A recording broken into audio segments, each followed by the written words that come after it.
সম্রাট, আমি বলছি ওকে ছেড়ে দাও। আই সে লিভ নাও সম্রাট। পুলিশ কমিশনার মাইনুল সম্রাটকে বলছে সাব ইন্সপেক্টর রফিককে ছাড়ার জন্য, কিন্তু সম্রাট মাইনুলের কথা না শুনে রফিককে মারতেই থাকে।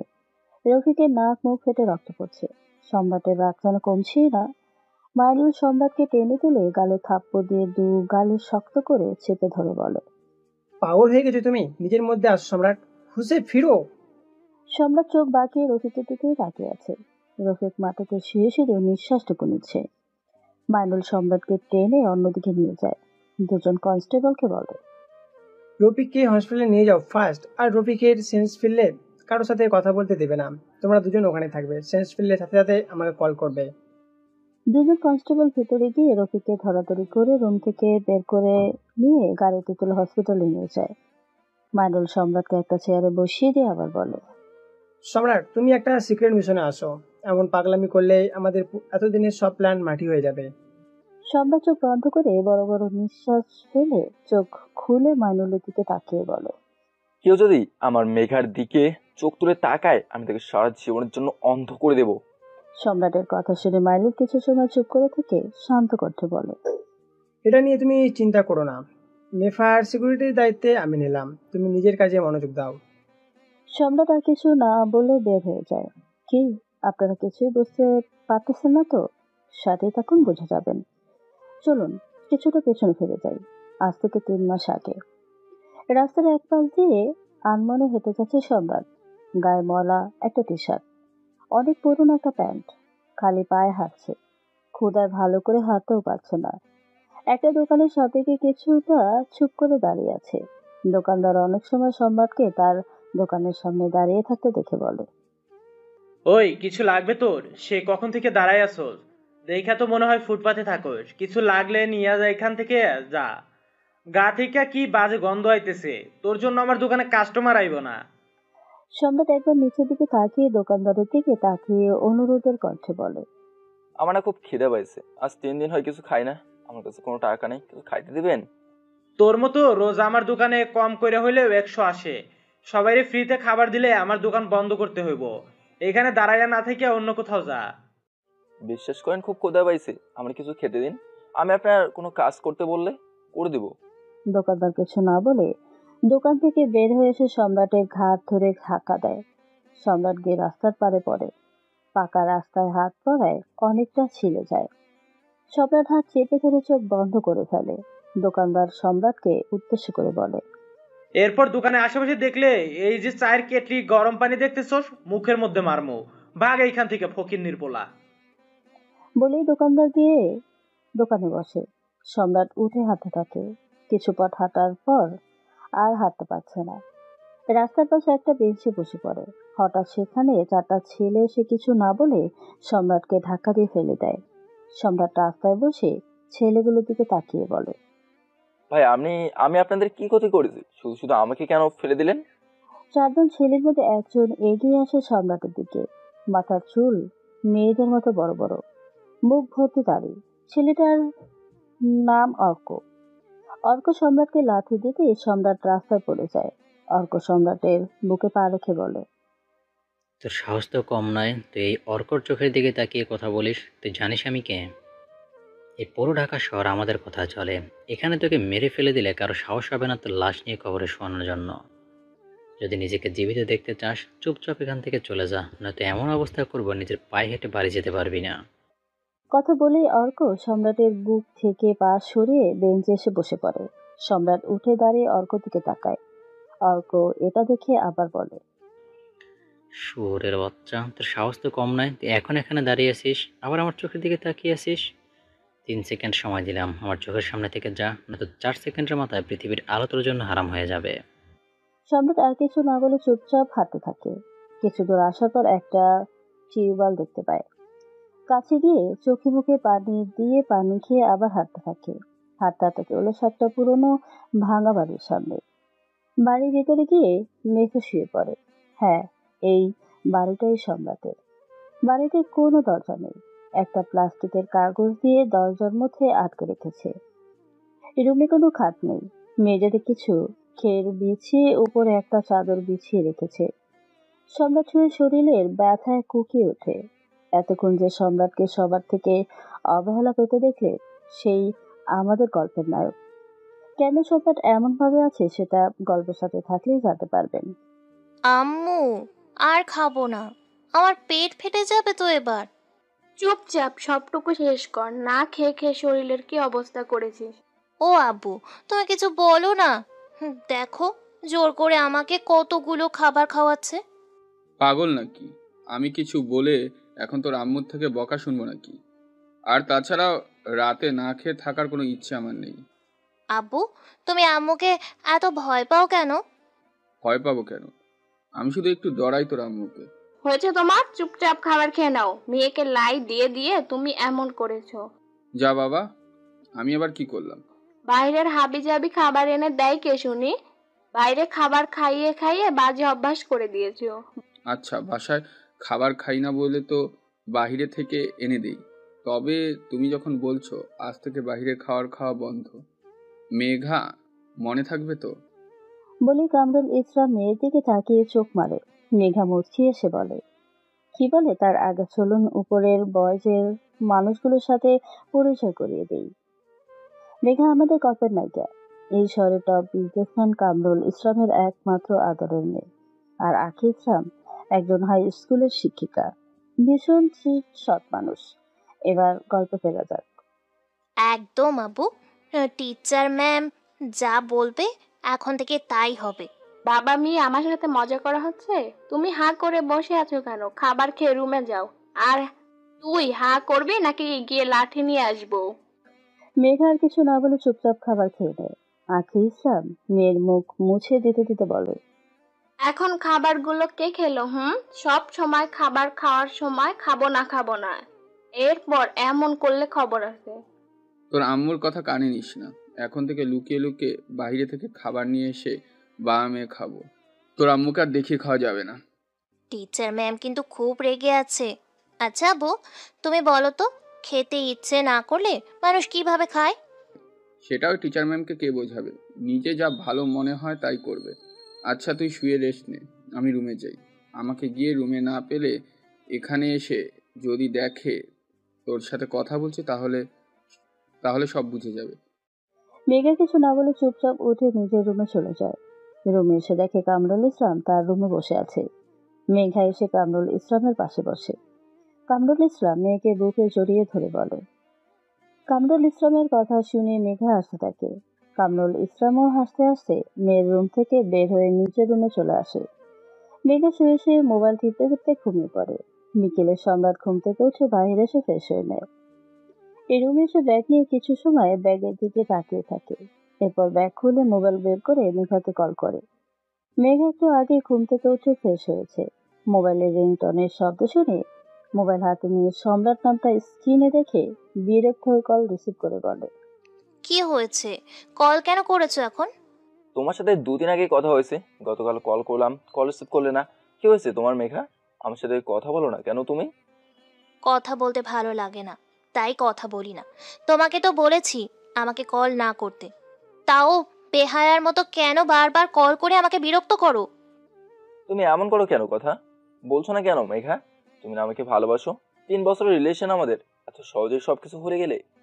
দেখো সম্রাট, তুমি আমার আব্বুর সম্পর্কে জানো। আব্বু যদি দেখে আমি মোবাইলে কথা বলি তাহলে আমাকে বাসা থেকে বের করে দিবে। আর রিলেশনে থাকলে সারাক্ষণ কথা বলতে হবে, এটা কি কোনো নিয়ম করা নাকি? আগের তোমাকে আর এখনকার তোমাকে আমি মেলাতে পারি না মেঘা।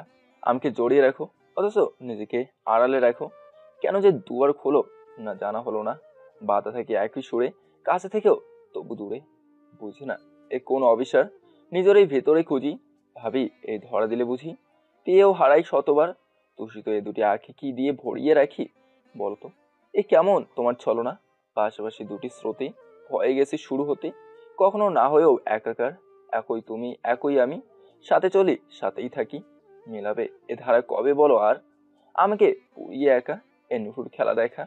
বলো না এবার, বলো না কেন এত অবহেলা করছো আমাকে মেঘা?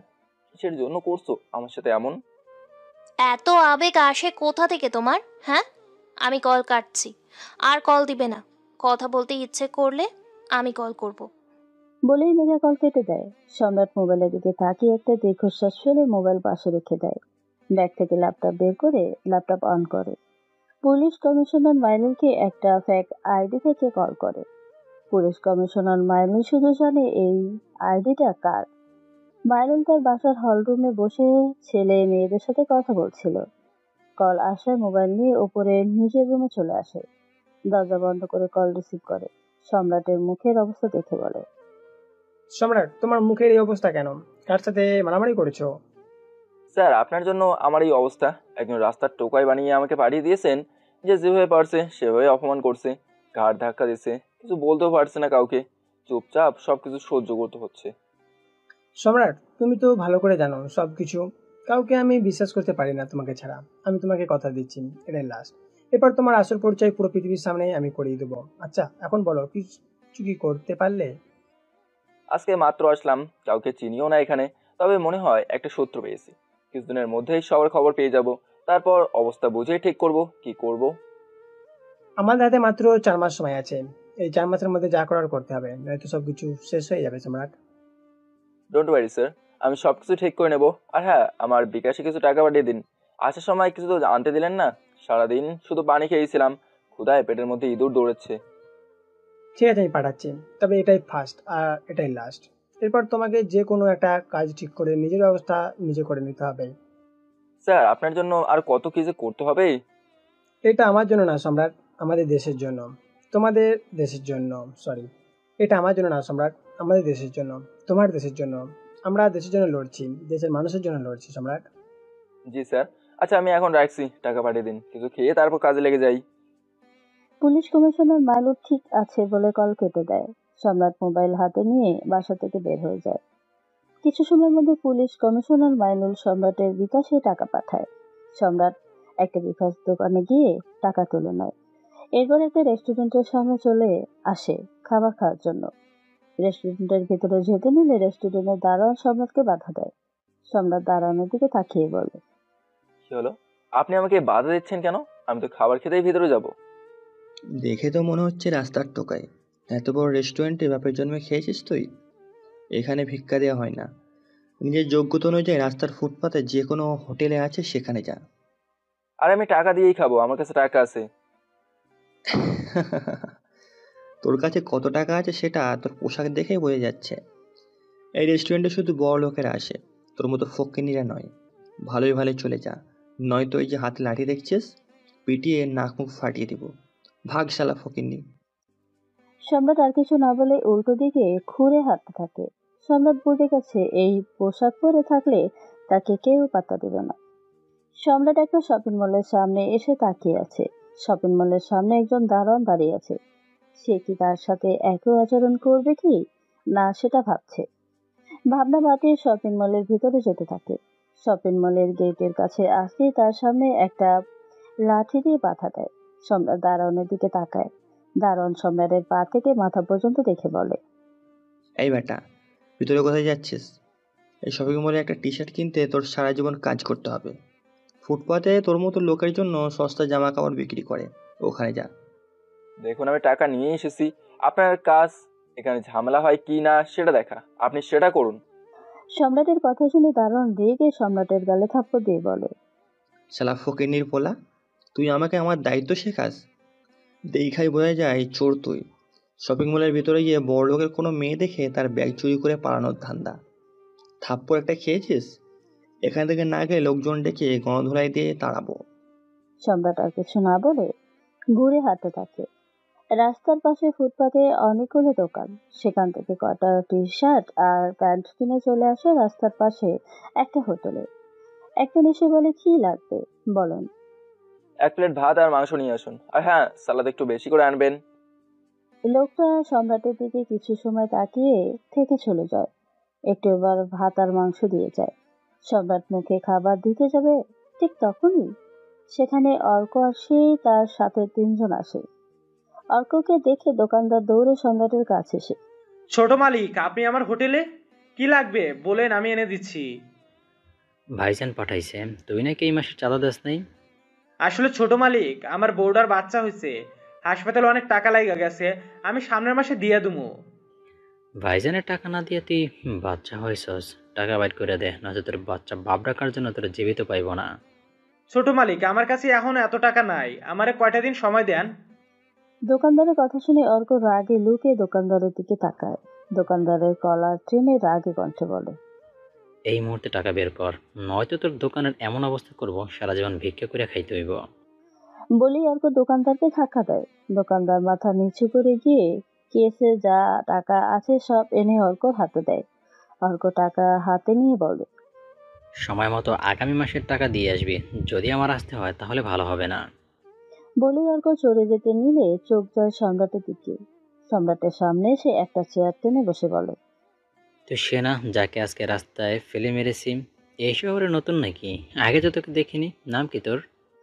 সম্রাট একবার অর্কর দিকে তাকিয়ে আবার খেতে থাকে। এটা দেখে অর্ক রেগে বলে, ফকিন্নির পল, আমি তোরে জিজ্ঞেস করছি, তুই উত্তর না দিয়ে চুপচাপ খাচ্ছিস। বলেই অর্ক সম্রাটের প্লেটে পানি ঢেলে দিয়ে বলে, নে এবার খা। সম্রাট চোখ বন্ধ করে একটা নিঃশ্বাস ফেলে। এটা দেখে অর্ক বলে, ওলে বাবালে, সাহেবের রাগ হচ্ছে। এই দেখ দেখ সাহেব কেমন ফোঁস করছে। অর্ক কথা শুনে সবাই একসাথে হাসতে থাকে। অর্ক সম্রাটের শার্টের কলার ধরে টেনে দাঁড় করিয়ে গলা চেপে ধরে বলে, চোখ নামিয়ে থাকবি সব সময়। এরপর যদি আমার চোখের তোকে তাকাতে দেখি তাহলে চোখ টেনে তুলে ফেলবো। যা সর, শালা ফকিন্নি। বলেই সম্রাটকে ধাক্কা দিয়ে ফেলে দেয়। সবাইকে নিয়ে অর্ক চলে যায়। সম্রাট উঠে সোজা হয়ে দাঁড়িয়ে দোকানদারের কাছে গিয়ে খাবার বিল দিয়ে বলে, আচ্ছা, আপনি ওনাকে টাকা কেন দিয়ে দিলেন? আর আপনাকে এতগুলো কথা বললো, আপনি কিছু বললেন না? পুলিশের কাছে গিয়ে ওর নামে কমপ্লেন করেন না কেন? সম্রাটের কথা শুনে দোকানদার একটা দীর্ঘশ্বাস ফেলে বলে, পুলিশ ওদের কথায় উঠে আর বসে। পুলিশ শুধু নামেই জনগণের বন্ধু, আর বাস্তবে ওদের পা চেটে খায়। সম্রাট আর কিছু না বলে চুপচাপ হোটেল থেকে বের হয়ে হাঁটতে থাকে। কিছু পথ হাঁটার পর হঠাৎ কারোর সাথে ধাক্কা খায়। মাথা তুলে সামনে তাকিয়ে দেখে একজন পুলিশ অফিসার। সম্রাট কিছু বলতে যাবে তার আগেই পুলিশ অফিসার সম্রাটের কাছে এসে গালে কয়েকটা থাপ্পড় দিয়ে সম্রাটের কলার টেনে ধরে বলে, এই শালা, চোখে দেখিস না? পুলিশ অফিসারের গায়ে ধাক্কা দিস? আমি এই শহরের সাব ইন্সপেক্টর রফিক। কোথা থেকে আসছিস বল? দেখে তো মাস্তান মনে হয়। নিশ্চয়ই কাউকে মারার জন্য প্ল্যান করছিস, সেই জন্য চোখে দেখতে পাসনি। কি বলছেন আপনি স্যার? আমি কেন মাস্তান হতে দেবো? আমি তো মাত্র খাবার খেয়ে আসলাম হোটেল থেকে, বাসে যাচ্ছি। তোর মতো এমন অনেক দেখেছি। তোর হাতে এগুলো কিসের ব্যাগ? দেখি ব্যাগ দে। স্যার, এগুলোতে আমার জন্য কিছু জামা কাপড় নিয়ে এসেছি। আপনি আমাকে যা ভাবছেন আমি তা নই। সাব ইন্সপেক্টর রফিক সম্রাটের কথা পাত্তা না দিয়ে হাত থেকে শপিং ব্যাগগুলো নিয়ে উল্টো করে ধরে। ব্যাগে থাকা জামা কাপড়গুলো মাটিতে পড়ে যায়। এই রফিক আর কিছু না বলে সম্রাটের গলা ছেড়ে দেয়। সম্রাট চোখ বন্ধ করে একটা শ্বাস ফেলে। এটা দেখে রফিক সম্রাটের থুতনিতে চেপে ধরে বলে, তুই আমাকে রাগ দেখাচ্ছিস? তোর সাহস তো কম না। থানায় নিয়ে গিয়ে এমন অবস্থা করব, নিঃশ্বাসও নিতে কষ্ট হবে। যা ভাগ শালা। বলেই সম্রাটকে ধাক্কা দেয়। সম্রাট মাটিতে পড়ে যায়। রফিক তার সাথে থাকা কনস্টেবলদের নিয়ে চলে যায়। সম্রাট মাটি থেকে উঠে জামা কাপড় তুলে ব্যাগে ভরে একটা দীর্ঘশ্বাস ফেলে হাঁটতে হাঁটতে বাসায় চলে আসে। কি অবস্থা করে রেখেছে, চুলের এত বড় হয়ে গেছিস আর চুলগুলো ঠিক রাখতে পারিস না? আমার আম্মু থাকতে আমি কেন এত কষ্ট করব? তুমি বলেছো চুল বড় রাখতে, তাই তুমি আমার চুলের যত্ন নিবে। আমি কতবার বলেছি চুল কেটে একটু ছোট করে নিই। এক থাপ্পড় দিয়ে সবগুলো দাঁত ফেলে দিব, এত সুন্দর চুলগুলো কাটার কথা বলে। তাহলে আবার বলো কেন চুলের কথা? আহ, আস্তে আম্মু, এত জোরে চুল টান দিলে চুল সব উঠে চলে আসবে তো। চুপ করে একটু বসবি তুই? তোর কথার জ্বালায় চুলে ভালো করে তেলও দিতে পারছি না। মেঘা চুপ করে বসে আছে। আখি ইসলাম মেয়ের মাথায় তেল দিয়ে চুল আছড়ে দেয়। এদিকে অর্ক একটা পুরোনো বাড়িতে ঢোকে। চেয়ার উপর পা রেখে বসে আছে মীর। এই শহরের সবাই মীর নামটাকে ভয় পায়। আমাদের গল্পের ফিলেপ, ছোটে জ্বলন্ত সিগারেট, চোখে কালো চশমা, ডান হাত জুড়ে ট্যাটু আঁকা, চুলগুলো ঘাড় ছাড়িয়ে অনেকটা নিচে। অর্ক এগিয়ে গিয়ে মীরের পা ছুঁয়ে সালাম করে। মীর হাত উঁচিয়ে তুলে। অর্ক মীরের সামনে দাঁড়িয়ে একটা ব্যাগ এগিয়ে দেয়। মীর ব্যাগ হাতে নিয়ে চোখ থেকে চশমা খুলে অর্কর দিকে তাকিয়ে গম্ভীর কণ্ঠে বলে, ব্যাগের ওজন এত কম কেন? সবাই বলছে কাজ কম, তাই টাকা দিতে চাইছে না ভাই। অর্কর কথা শুনে মেয়ে চেয়ার থেকে উঠে সজোরে চেয়ারে লাথি দিয়ে চেঁচিয়ে বলে ওঠে, ওরা কি ভুলে গেছে এই মীরকে? ওদের কি করতে পারি আমি ওরা জানে না, নাকি তোরা সব অচল হয়ে গেছিস? ভাই আমরা অচল হয়নি, আপনি শুধু একবার আদেশ করুন, আজকেই কয়েকটা লাশ ফেলে দিয়ে আসি। সবকিছু আমি বলে দিছি। সবকিছু আমি বলে দিলে তুই আছিস কেন? এই শহরের মোস্ট মাফিয়ার ছোট ভাই তুই। আমার পরে এই চেয়ারে তুই বসবি, কিন্তু তোর কাছে হিজড়াদের মতো এই চেয়ারে বসার কোনো যোগ্যতাই নেই তোর। মীরের কথা শুনে অর্কর মাথায় আগুন জ্বলে ওঠে, রেগে মেগে বের হয়ে যায়। হঠাৎ দেখে রাস্তা দিয়ে একটা ছেলে বাইক নিয়ে আসছে। অর্ক হাতের ইশারায় থামাতে বলে। ছেলেটা বাইক থামিয়ে কিছু জিজ্ঞেস করতে যাবে তার আগেই অর্ক ছেলেটার কপালে রিভলভার ঠেকিয়ে গুলি করে দেয়। মুহূর্তেই ছেলেটার নিথর দেহ মাটিতে লুটিয়ে পড়ে। এদিকে পাশের একটা দোকানে বসে সাব ইন্সপেক্টর রফিক চা খাচ্ছে। গুলির শব্দ শুনে সাথে সাথেই সেখানে এসে দেখে অর্ক রাগী লুকে তাকিয়ে বড় বড় নিঃশ্বাস নিচ্ছে। রফিক কনস্টেবলদের চলে যেতে বলে। অর্কর সামনে এসে বলে, ছোট ভাই কি হয়েছে? কি করেছে এই ছেলেটা? মারতে ইচ্ছে হয়েছে তাই মেরেছি, কোনো অ্যাক্সিডেন্ট কেস বানিয়ে এখানে সবকিছু শেষ কর। আপনি কোনো চিন্তা করবেন না ছোট ভাই, আপনি যান, আমি দেখছি। অর্ক কিছু না বলে পকেট থেকে একটা টাকার বান্ডিল বের করে রফিকের হাতে দিয়ে চলে যায়। রফিক কনস্টেবলদের ডেকে বলে লাশটা নিয়ে কোনো রেল লাইনের মাঝে ফেলে আসতে। কনস্টেবলগুলো ঠিক আছে বলে লাশটা ধরাধরি করে নিয়ে চলে যায়। পরের দিন সকাল 10টায় সম্রাট দাঁড়িয়ে আছে মেঘার ভার্সিটির সামনে একটা দোকানে, ছোট সিগারেট। পকেট থেকে লাইটার বের করে সিগারেট ধরাতে গেলে কোথা থেকে অর্ক ওর দলবল নিয়ে এসে সম্রাটের হাত থেকে লাইটার নিয়ে যায়। সম্রাট পাশে তাকিয়ে দেখে অর্ক। অর্ক সিগারেট ধরে সম্রাটের দিকে তাকিয়ে বলে, আমি যেদিকে যাই সেদিকেই তুই আমাকে ফলো করছিস নাকি? আর এই ভার্সিটিতে কেন এসেছিস? মেয়ে পটানোর জন্য? তোর মতো খ্যাতকে কেউ পাত্তা দিবে না, 5 মিনিট পর এখানে সে যেন তোকে না দেখি। বলে অর্ক চলে যায়। সম্রাট দোকানদার থেকে একটা লাইটার নিয়ে সিগারেট চালায়। একটা টান দিয়ে ভার্সিটির গেটে তাকায়, দেখে অর্ক আর ওর ছেলেরা কয়টা মেয়েকে বিরক্ত করছে। একটু ভালো করে মেয়েগুলোর দিকে তাকাতেই দেখে একটা মেয়ে আর কেউ না, তার ভালোবাসার মানুষ মেঘা। এত সুন্দর তুমি, আমার তো পুরাই মাথা নষ্ট। এত সুন্দর যৌবন একা একা কেন নষ্ট করছো বেবি? চলো আমার সাথে, ফুল মাস্তি করব। তুমিও মজা পাবে আর আমিও। অর্কর কথা শুনে মেঘা রেগে অর্কর গালে থাপ্পড় দেয়। অর্ক রাগে চোখে মেঘার দিকে তাকায়। মেঘা রাগে কণ্ঠে বলে, এই বাস্টার্ড, বাসায় মা বোন নেই? মেয়েদের সাথে কিভাবে কথা বলতে হয় তোর বাপ মা তোকে শিক্ষা দেয়নি? এখনো তো একটা থাপ্পড় দিয়েছি, সামনে থেকে ভালোই ভালোই চলে যা, নয়তো পায়ের জুতো খুলে মারবো। তোর এত বড় সাহস তুই অর্কর গায়ে হাত তুলিস? তোকে ভালো করে বলেছিলাম কিন্তু তুই শুনলি না। এই অর্কর চোখ একবার যার দিকে পড়ে, অর্ক তোকে শিয়ালের মতো ছিঁড়ে খায়। তোর শরীরের প্রতিটি অংশ আমি ছিঁড়ে ছিঁড়ে খাবো। সম্রাট সবকিছু দূর থেকে দাঁড়িয়ে শুনছিল। দোকানদারের দিকে তাকিয়ে তার গলা থাকা গামছা দিয়ে মুখ বেঁধে নেয়। অর্ক যখনই মেঘার গায়ে হাত দিতে যাবে তখনই অর্ক ফিল করে কেউ তার ঘাড় চেপে ধরে আছে। অর্ক মাথায় এদিক সেদিক ঘোরাতে চাইছে, কিন্তু একটা হাত তাকে এতটাই শক্ত করে চেপে ধরে আছে সে ঘাড় নাড়াতে পারছে না। অর্কর সাথে একজন সম্রাটকে মারতে এলে সম্রাট ছেলেটার বুকে লাথি দেয়। ছেলেটা গিয়ে ভার্সিটির গেটের সাথে বাড়ি খেয়ে মাটিতে পড়ে যায়। সবার চোখ মাটিতে পড়ে থাকা ছেলেটার দিকে। ছেলেটা নড়াচড়া করছে না, মাথা থেকে রক্ত জায়গা লাল হয়ে গেছে। ভয়ে অর্কর সাথে থাকা ছেলেরা পিছিয়ে সরে যায়। সম্রাট অর্ককে নিজের দিকে ঘুরিয়ে অর্কর হাঁটুতে লাথি দেয়। অর্ক হাঁটু ধরে বসে আছে। ছেলেগুলো দৌড়ে পালিয়ে যায়। সম্রাট অর্কর বুকে লাথি দেয়। অর্ক গিয়ে মেঘার পায়ের কাছে পড়ে। মেঘা পেছনে সরে গিয়ে সামনে মুখে গামছা পেঁচিয়ে রাখা ছেলেটার দিকে তাকায়। সম্রাট আশেপাশে তাকিয়ে একটা বাঁশ ঝাড় দেখে, সেখানে এগিয়ে যায়। একটা চিকন বাঁশের কঞ্চি ভেঙে অর্কর কাছে এসে ইচ্ছে মতো মারতে থাকে। অর্ক হাউ মাউ করে কান্না করছে। কিছু সময় পর সম্রাট চলে যায়। মেঘা সামনে তাকিয়ে লোকটাকে ধন্যবাদ দিতে যাবে তার আগেই দেখে লোকটা উধাও। মেঘা তার বান্ধবীদেরকে স্বপ্নাকে বলে, লোকটা কোথায় গেল? কখন চলে গেছে? আমার কেন জানি লোকটা কি সম্রাটের মতো লাগলো। তুই পাগল নাকি? ওই ফকিরটা তো ভালো করে কথা বলতে পারে না। আর যে ছেলেটা আমাদের হেল্প করলো, ঠিক তামিল সিনেমার কোনো নায়কের মতো লাগলো। তোর বয়ফ্রেন্ড থাকতে অন্য ছেলে দেখে ফিদা হয়ে গেলি?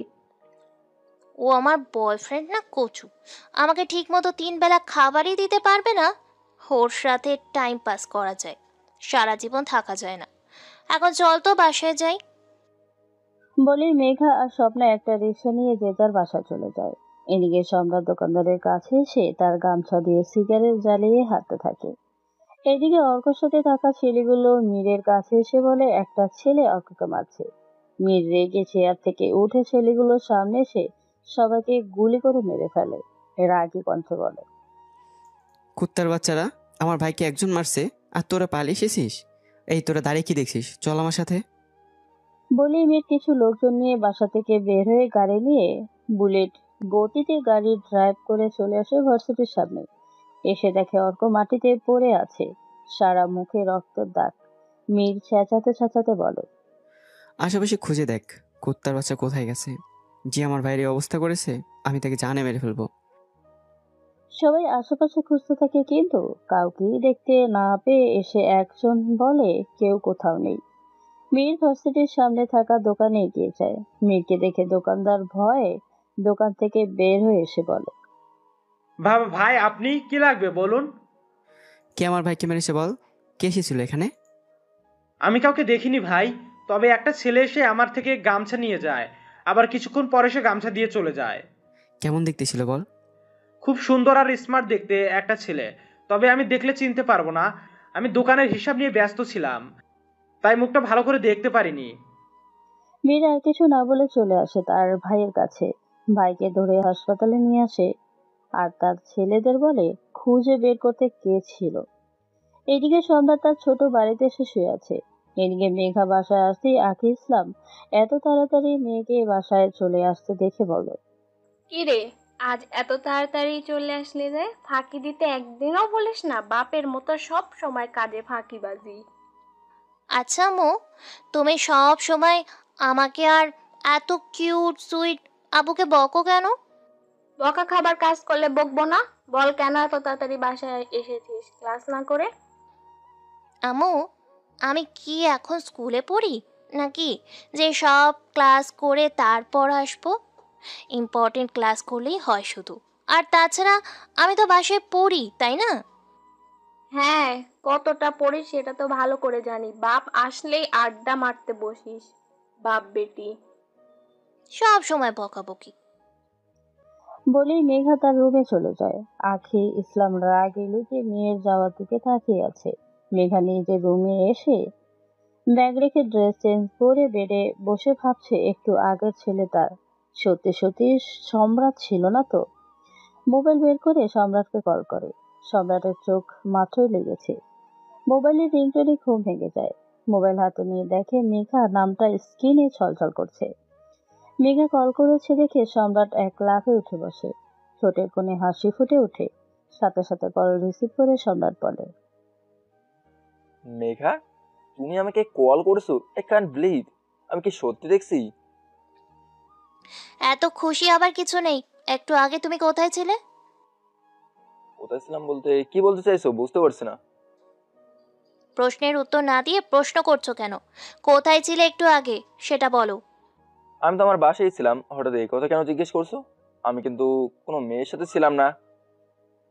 কোনো মেয়ের সাথে থাকলেও আমার কোনো সমস্যা নেই। তুমি কি কিছুক্ষণ আগে আমার ভার্সিটির সামনে এসেছিলে? তুমি তো তোমার ভার্সিটির সামনে গেলে রেগে যাও, তাই যায়নি। তবে তুমি বললে কালকে আসতে পারি। কোনো প্রয়োজন নেই, রাখছি, পড়তে হবে। বলেই মেঘা সম্রাটকে কিছু বলার সুযোগ না দিয়ে কল কেটে দেয়। সম্রাট একটা দীর্ঘশ্বাস ফেলে মোবাইলের দিকে তাকিয়ে আছে। মোবাইল রেখে সম্রাট আবার শুয়ে পড়ে। এদিকে সাব ইন্সপেক্টর রফিক মীরের বাসায় বসে আছে। মীরের চোখ থেকে রাগে আগুন ঝরছে। সাব ইন্সপেক্টর রফিক ভয় ভয় বলে, ভাই আপনি কোনো চিন্তা করবেন না, আমি চারপাশে লোকজন ছড়িয়ে ছিটিয়ে রেখেছি। যে ছোট ভাইয়ের গায়ে হাত তুলেছে তাকে ঠিক খুঁজেই বের করব। মীর বসা থেকে উঠে কিছু সময় পাচারি করে ঘাড় বাঁকিয়ে রফিকের দিকে তাকিয়ে বলে, ইন্সপেক্টর, তুই কি করবে না করবে আমি জানি না, যে আমার ভাইয়ের গায়ে হাত তুলছে আমি তাকে চাই, তাও আবার জীবিত। আমি নিজের হাতে মারবো তাকে। আমি ওকে খুব তাড়াতাড়ি আপনার পায়ের সামনে ওই কুত্তার বাচ্চাকে ফেলবো। মুখে মুখে কথা শুনতে ভালো লাগছে না, আগে করে দেখা। রফিক কিছু না বলে মাথা নেড়ে চলে যায়। মীর গিয়ে নিজের চেয়ারে বসে, একটা সিগারেট মুখে নিয়ে এদিক সেদিক করতে থাকে। বিকেল 4টা। সম্রাট রাস্তার এক পাশ দিয়ে হাঁটছে। হঠাৎ সম্রাটের 3জন ছোটবেলার বন্ধুর সাথে দেখা হয়। সম্রাট ঠোঁটের কোণে হাসি টেনে বলে, আরে তোরা এখানে? আমরা তো এখানেই থাকি, কিন্তু তুই এখানে কিভাবে? জব করিস নাকি এখানে? আমাকে আর কে জব দেবে? লেখাপড়া জানি না, বেকার ঘুরে ঘুরে কাটাচ্ছি। তা তোরা কি করিস এখানে? আমরা 3জন একটা ছোট খাটো কোম্পানিতে জব করছি। চল কোথাও বসে গল্প করি। আজ সম্রাট আমাদের ট্রিট দেবে, মনে আছে? লাস্ট টাইম যখন দেখা হয়েছিল বলেছিলি তুই আমাদের খাওয়াবি, কিন্তু তারপর সেই যে উধাও হয়ে গেলি, আর তো কোনো খবরই ছিল না। ভালো কথা মনে করেছিস সম্রাট, আজকে কিন্তু কোনো বাহানা চলবে না। চল আজকে আমাদের ট্রিট দিতে হবে। আজকে থাক, অন্য একদিন তোদেরকে ঠিক খাওয়াবো। হ্যাঁ, তারপর আবার উদয় হয়ে যা, তোর কোনো কথাই শুনছি না আমরা। আজকেই টিপ দিতে হবে, মানে আজকেই। সম্রাট যেতে না চাইলেও বন্ধুদের রিকোয়েস্ট ফেলতে পারছে না। পকেট হাত রেখে দেখে 1000 টাকা আছে। ভাবে এই টাকা দিয়ে হয়ে যাবে, তাই বন্ধুদের নিয়ে হাঁটতে থাকে। এরপর একটা রেস্টুরেন্টে চলে আসে 4জন। ওইটার এসে জিজ্ঞেস করে কি খাবে। 3জনের অর্ডার শুনে সম্রাট চিন্তায় পড়ে যায়, কিন্তু বন্ধুদের মুখের হাসি দেখে কিছু বলতে পারছে না। ওইটার অর্ডার নিয়ে চলে যায়। কিরে, তুই চুপচাপ বসে আছিস কেন? না এমনি। আচ্ছা, আমি তো অনেকদিন থেকেই এখানে এসেছি, কিন্তু তোদের তো দেখলাম না। কাজ নিয়ে অফিসে এত ব্যস্ত, বাইরে খুব একটা আসা হয়নি। আজকে অফিস বন্ধ ছিল, তাই 3জনে বাইরে বের হয়েছি। ও আচ্ছা, তা তোদের সাথে আমাকে একটা কাজ ঠিক করে দে না, বেকার আর কতদিন ঘুরবো। আমাদের কাজ থাকবে কিনা সেটা তো জানি না রে দোস্ত। অফিস থেকে কিছুদিন আগে কিছু স্টাফ বের করে দিয়েছে। 4 বন্ধুর কথার মাঝে ওয়েটার খাবার নিয়ে আসে। 4 বন্ধু খাবার শেষ করে। এরপর ওয়েটার বিলের কার্ড হাতে দিতেই সম্রাট বিল দেখে চুপ হয়ে যায়। 4000 টাকা বিল এসেছে। ওয়েটার বিলের কথা বলতেই সম্রাট 3জনকে বলে, তোরা বাইরে গিয়ে অপেক্ষা কর, আমি বিল দিয়ে আসছি।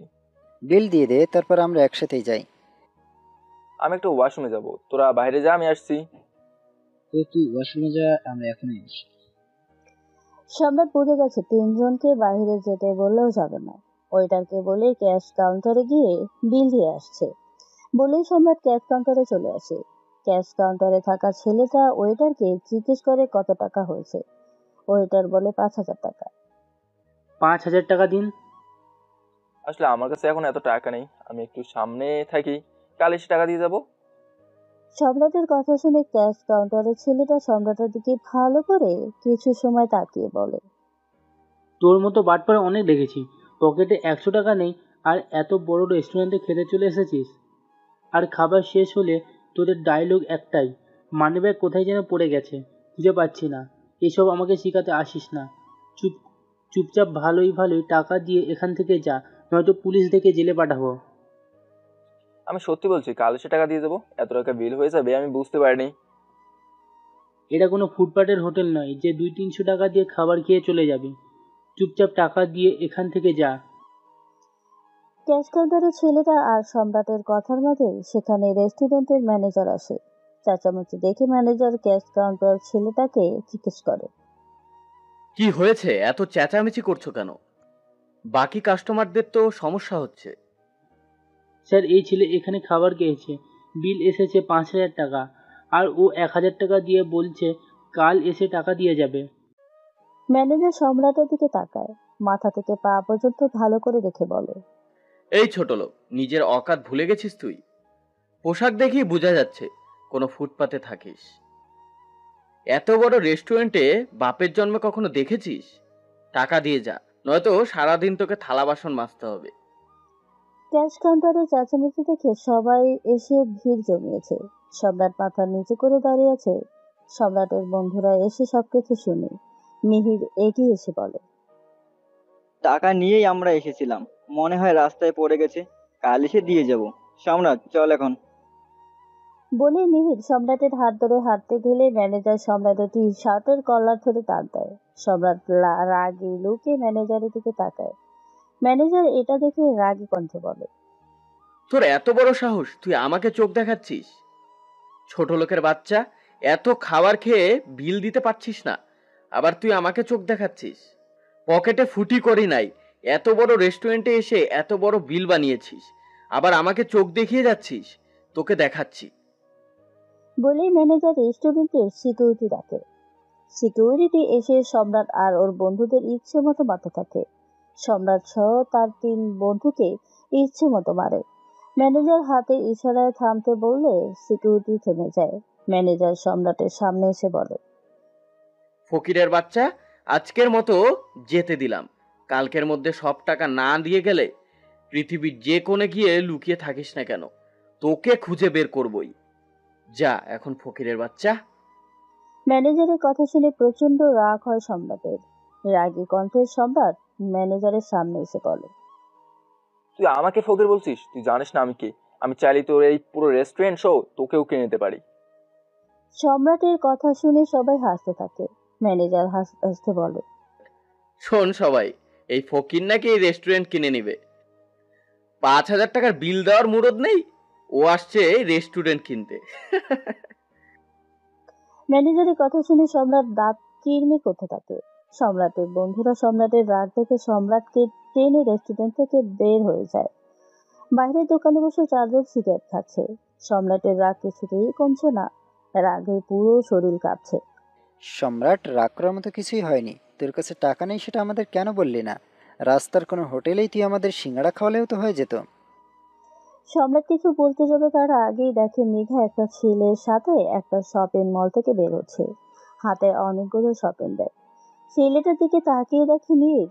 মীরকে চিনতে কোনো সমস্যা হলো না সম্রাটের। সম্রাট মীরকে কিভাবে চেনে সেটা সময়ের সাথে সাথেই জেনে যাবেন। সম্রাট বন্ধুদের আসছি বলে মেঘার সামনে এসে দাঁড়ায়। মেঘা সম্রাটকে দেখে কিছুটা অনুপস্থিত হয়ে যায়। মীর সম্রাটের দিকে তাকায়। মীর কিছু বলতে যাবে তার আগেই মীরের মোবাইল বেজে ওঠে। মীর আসছে বলে দূরে চলে যায়। এসব কি মেঘা? আমি তোমাকে কল করলে কল রিসিভ করো না, দেখা করতে বললে বলো তোমার আম্মু বাসা থেকে বের হতে দেখলে তোমার সমস্যা হবে, তাহলে এসব কি? দেখেই যখন ফেলেছো তাহলে শোনো, ফাঁকা পকেট নিয়ে তুমি বড় লোকের মেয়েকে ফাঁসাতে এসেছিলে। তোমার মতো ফকির আমাকে এফোর্ড করতে পারবে না। নিজের দিকে তাকিয়ে দেখো, তোমার থেকে একজন রাস্তার ফকিরেরও এর থেকে ভালো জামা কাপড় থাকে। 4 বছর তোমাকে সহ্য করেছি, কিন্তু আর সম্ভব নয় আমার পক্ষে। মেঘা, আমি তো তো তো শাট আপ ইডিয়েট। ওই দেখছো ওকে? ওর নাম মীর। আমরা একে অপরকে ভালোবাসি। আমার সকল প্রয়োজন মীর জানে। তোমার মতো গরিবের সাথে আমি কষ্টে জীবন কাটাতে পারবো না। মেঘা, তুমি মীর সম্পর্কে জানো না, ওর আসল পরিচয় জানলে তুমি। স্টপ।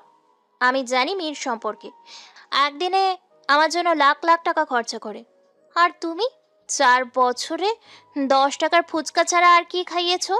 মীরের মতো এত দামি গিফট আমাকে দেবার জন্য কয়েকবার তোমাকে জন্ম নিতে হবে। মেঘা, আমাকে আর কিছুদিন সময় দাও, আমিও। Shut up. তোমার সাথে আজ এই মুহূর্ত থেকে আমার ব্রেকআপ। মীর আমাকে ভালোবাসে আর আমিও মীরকে। আজ থেকে আমার আশেপাশে তোমাকে দেখতে চাই না। কি হয়েছে জান? কে এই ছেলে? তোমাকে বিরক্ত করেছে নাকি? কিছু না জান, ফকির ভিক্ষা চাইতে এসেছিল। মীর মুচকি এসে পকেট থেকে 500 টাকা বের করে সম্রাটের হাতে দিয়ে মেঘাকে নিয়ে চলে যায়। সম্রাট তাকিয়ে আছে মীরের যাওয়ার দিকে। মেঘার মীরের সম্পর্ক 6 মাসের। মেঘা মীরের আসল পরিচয় জানে না। মীর মেঘার সামনে সবসময় ভদ্র ছেলে হয়ে থাকতো আর মেঘাকে দামি দামি গিফট উপহার দিত। মেঘার মনে ধীরে ধীরে মীরের প্রতি ভালোবাসা জন্মে যায়। মীর নিজের সম্পর্কের কথা কাউকেই বলেনি, তাই অর্ক জানে না মেঘার কথা। কি হবে এরপর? সম্রাট কি মেঘাকে হারিয়ে ফেলবে? মীর কি মেঘাকে সত্যিই ভালোবাসবে? জানতে হলে সাথেই থাকুন।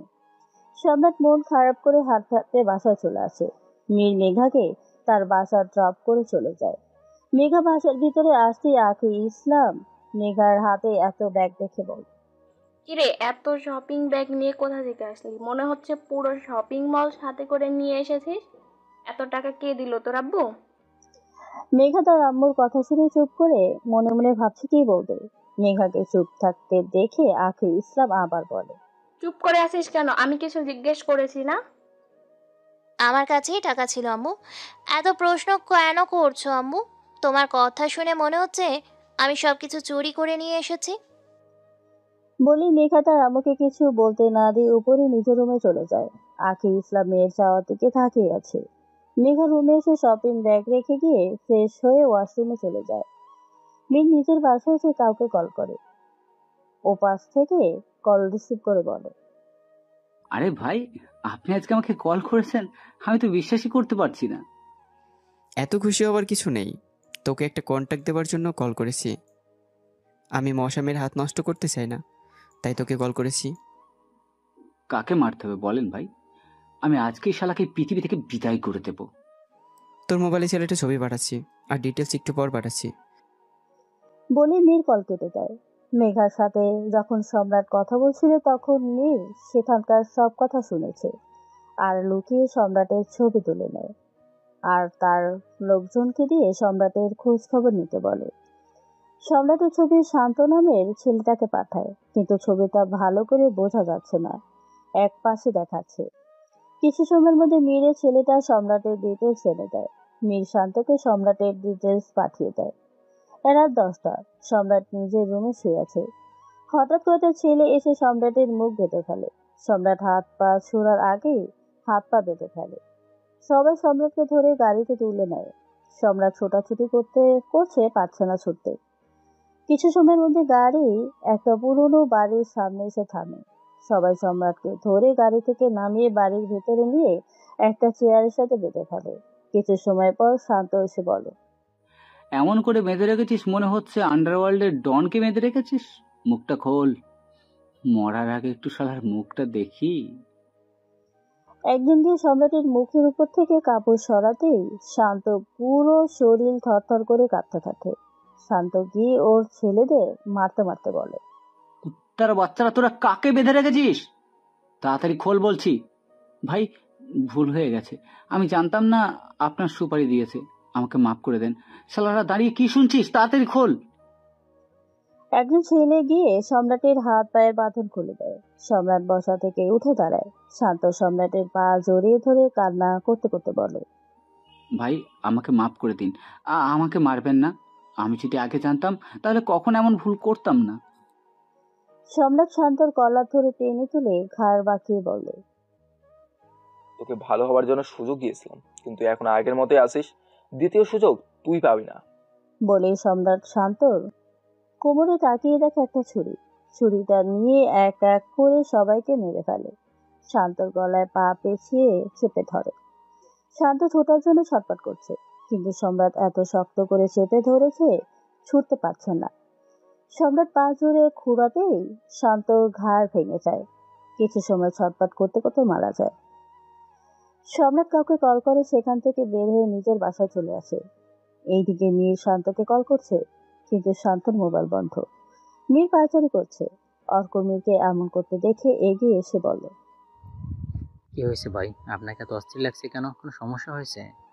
শান্তকে একটা কাজ দিয়েছিলাম, কিন্তু ওর মোবাইল বন্ধ। কাজটা হলো কিনা জানি না।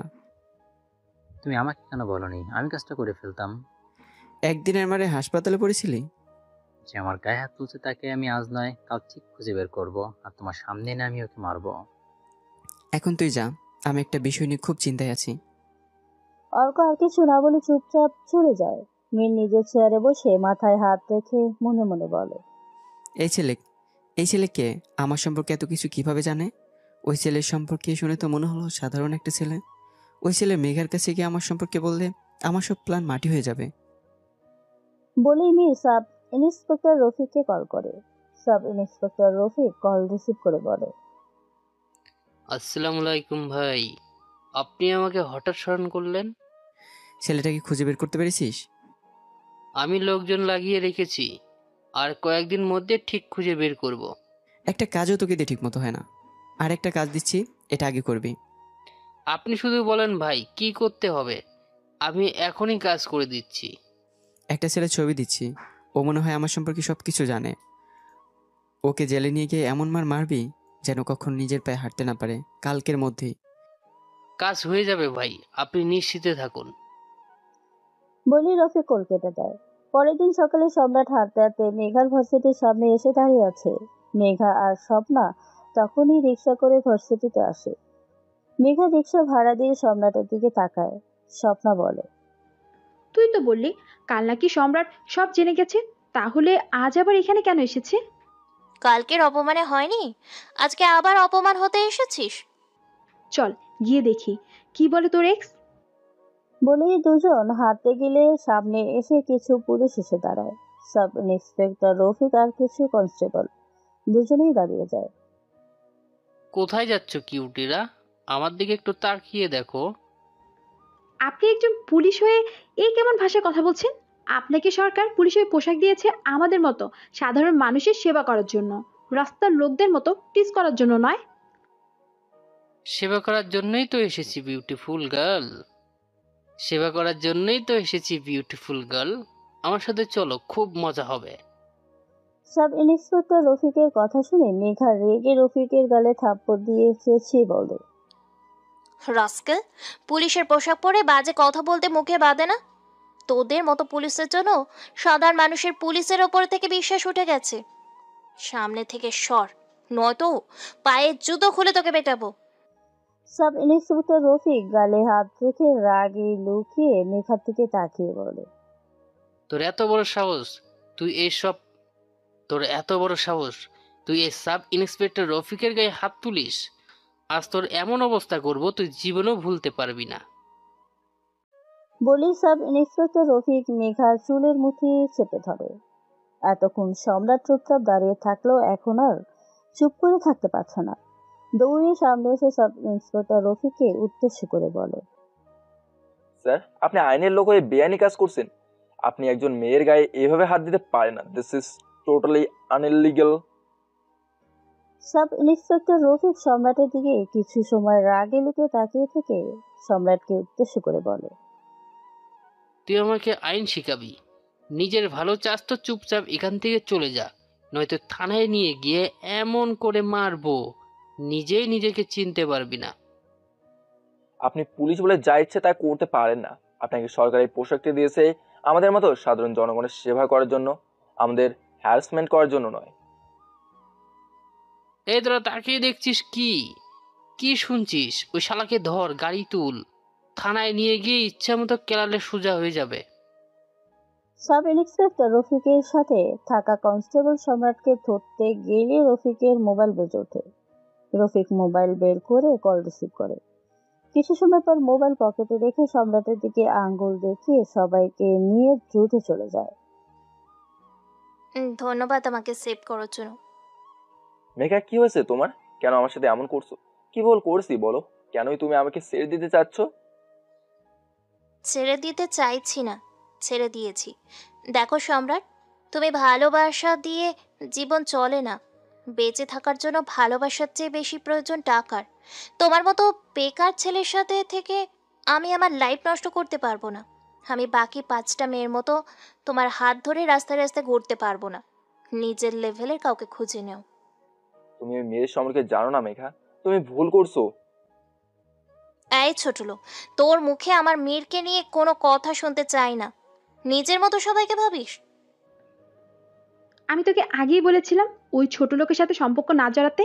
এই দেখ কি দেখে যে তুই ওই ছোট লোকের সাথে সম্পর্ক জড়িয়েছিস আমি বুঝতেই পারছি না। ওর জন্য গতকাল আমার সাথে মীরের একটা ভুল বোঝাবুঝি হতে যাচ্ছিল। আমি এই ছোট লোকটার সাথে কথা বলতে চাই না, তাও ঘুরে ফিরে আমার আশেপাশে চলে আসে। ইচ্ছে করছে জুতো খুলে মারি। বলি মেঘা স্বপ্নাকে নিয়ে চলে যেতে নিলেই সম্রাট পেছন থেকে মেঘাকে ডাকে। মেঘা পেছনে ঘুরে সম্রাটের দিকে তাকায়। সম্রাট কয়েক কদম এগিয়ে এসে চোখ বন্ধ করে একটা দীর্ঘশ্বাস ফেলে মেঘার দিকে তাকিয়ে বলে, বৃষ্টি ভেজা আকাশ যদি মেঘে থাকে ঢাকা, রোদের কি আর সাধ্য থাকে তার বুকে রংধনু আঁকা? মনটা ঢেকে রেখেছো তুমি রূপের অহংকারে। আমার মনের ছায়া সেখানে বলো পড়বে কেমন করে? তোমার মতোই মাটির গড়া একটা মানুষ আমি, আমার মনের ভালোবাসার দিলে দামেই তুমি। কালো আধার জমে আছে তোমার হৃদয় জুড়ে, তাই তো আমার মনের ছায়া সেখানে পড়ছে না। বুকের মাঝে ধরে আসো টাকা পয়সার বিশাল এক মরুভূমি, সেই মরুভূমিতে কেমন করে ফোটাবো আমি প্রেমের ফুল? জ্বালানো তো তোমার মনে আসার প্রদীপ, তাই আজ পড়ছে না আমার মনের ছোঁয়া। তবে খুব তাড়াতাড়ি তোমার চোখের ওপর থাকা অহংকারী চশমাটা খুলে যাবে। এই বেকার ছেলের কাছেই তোমাকে ফিরে আসতে হবে। Pen challenge Miss Megha Islam, daughter of Kamrul Islam. বলে সম্রাট উল্টো দিকে ঘুরে হাঁটতে থাকে। মেঘার রাগে মাথা গরম হয়ে যাচ্ছে। স্বপ্না মেঘার হাত ধরে বলে, ছাড়ো তো ওই ছোট লোকের কথা। কিছু করার মরদ নেই, মুখে বড় বড় কথা।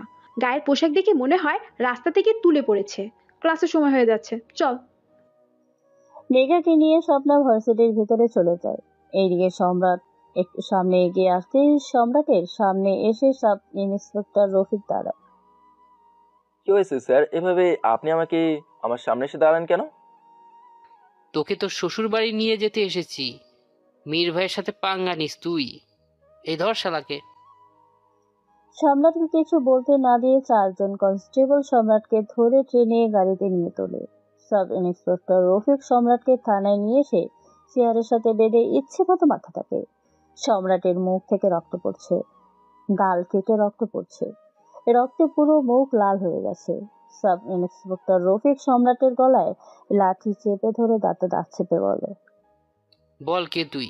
মীর ভাইয়ের সম্পর্কে তুই কিভাবে জানিস? আমি কে সেটা জানলে তুই তোর জায়গায় প্যান্ট নষ্ট করে ফেলতি।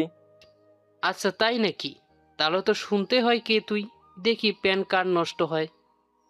বলি সম্রাটের মুখে লাঠি দিয়ে বাড়ি দেয়। সম্রাট চেয়ারের সাথে হেলান দিয়ে বড় বড় নিঃশ্বাস নিচ্ছে। তখনই কমিশনার মাইলুল সেখানে এসে দেখে সাব ইন্সপেক্টর রফিক কাউকে পশুর মতো মারছে। ভালো করে ছেলেটা দিকে তাকিয়ে দেখে সম্রাট রক্তাক্ত অবস্থায় বসে আছে। কমিশনার মাইলুল চেঁচিয়ে বলে ওঠে, রফিক সাহেব, আর এমন আঘাত ওকে করবেন না। কমিশনারের কণ্ঠ শুনে সাব ইন্সপেক্টর রফিক পেছনে তাকিয়ে সেলুট দিয়ে বলে, স্যার আপনি জানেন না, ওই ছেলেটা রোজ মেয়েদের ভার্সিটিতে গিয়ে মেয়েদের বিরক্ত করে। আমি কয়েকবার ওয়ার্নিং দিয়েছি, কিন্তু তবুও মেয়েদের বিরক্ত করেই চলছে। Just shut up. Do you know তুমি কার গায়ে হাত তুলেছো জানো? স্যার আমি একজন ক্রিমিনালের গায়ে হাত তুলেছি, যে রাস্তায় ভার্সিটির মেয়েদের অত্যাচার করে। Just shut up mister Rafiq. এই মুহূর্তে আপনি ওকে ছাড়ুন, নয়তো আমি আপনাকে সাসপেন্ড করতে বাধ্য হব। সাব ইন্সপেক্টর রফিক কিছু সময় সম্রাটের দিকে তাকিয়ে থাকে। কোনো রাস্তা না পেয়ে সম্রাটের বাঁধন খুলে দেয়। সম্রাট চেয়ার থেকে উঠে দাঁড়ায় কোনো রকমে। মুখে রক্ত মাখামাখি হয়েছে। ঠোঁটের উপরের রক্ত নিচে ঠোঁট দিয়ে চুষে সাব ইন্সপেক্টর রফিকের মুখে ফেলে। রফিক সম্রাটের কলার ধরে রাগী কণ্ঠে বলে, তোর এত বড় সাহস, তুই আমার মুখে থুতু ফেলিস? আমি তোকে আজ মেরে ফেলবো। বলি রফিক সম্রাটের গায়ে হাত তুলতে গেলে সম্রাট রফিকের হাত ধরে ঘাড় বাঁকিয়ে তাকায়। আচ্ছা তুই আমাকে মারবি? বলে সম্রাট নিজের মাথা দিয়ে রফিকের মুখে পাঞ্চ করে। নাক ফেটে রক্ত বের হয়ে যায়।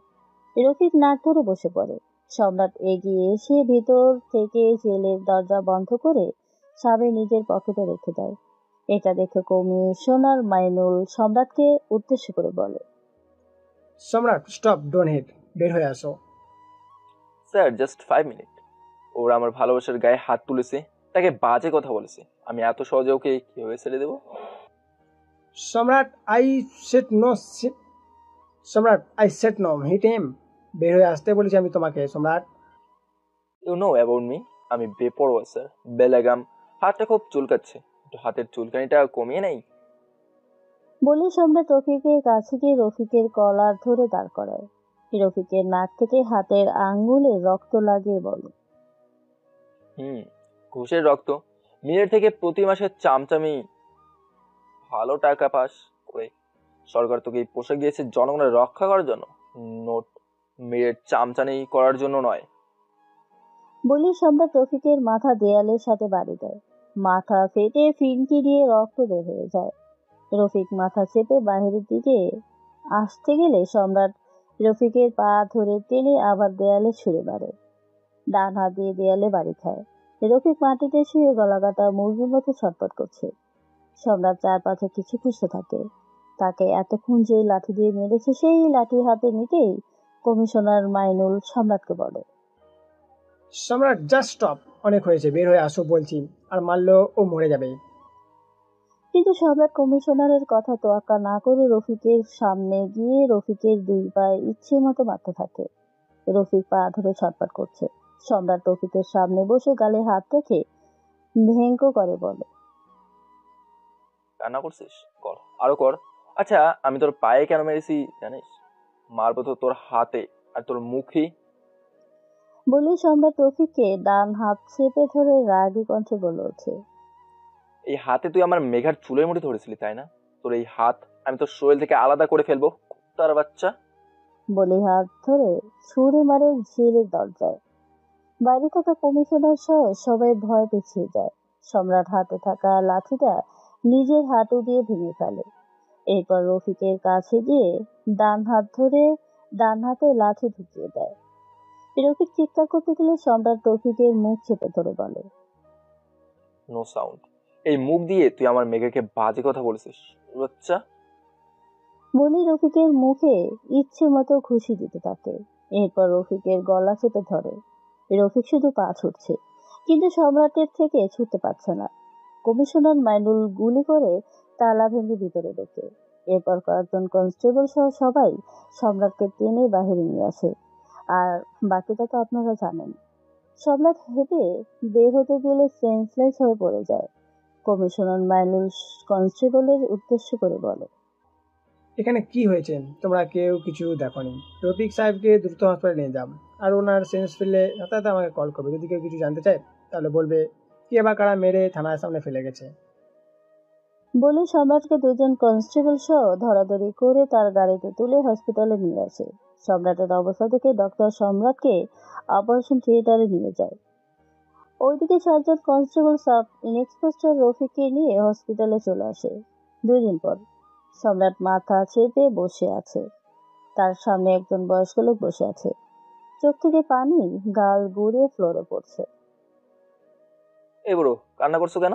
আমি কি মরে গেছি? এইসব কথা বললে এক থাপ্পড়ে সবগুলো দাঁত ফেলে দিব। এমনিতেও তোর উপর আমার প্রচুর রাগ। বাসা থেকে এসেছিস আজ 1 মাস হতে চললো, না তো একটা কল করেছিস আর না আমার খোঁজ নিয়েছিস। বুড়োটা বেঁচে আছে না মরে গেছে জানতে চেয়েছিস? ভুল হয়ে গেছে দাদু, কিন্তু তোমার কথা খুব মনে পড়তো। থাক, আর মিথ্যা কথা বলতে হবে না। যদি সত্যিই আমার কথা মনে পড়তো তাহলে ঠিকই একটা কল করতিস। হ্যাঁ দাদু, তুমি স্যার এই পৃথিবীতে আমার কে আছে বলো? তুমি তো সবই জানো, তারপর রাগ করছো। তুই ছাড়া আমার কে আছে বল? আচ্ছা, আর কখনো ভুল হবে না।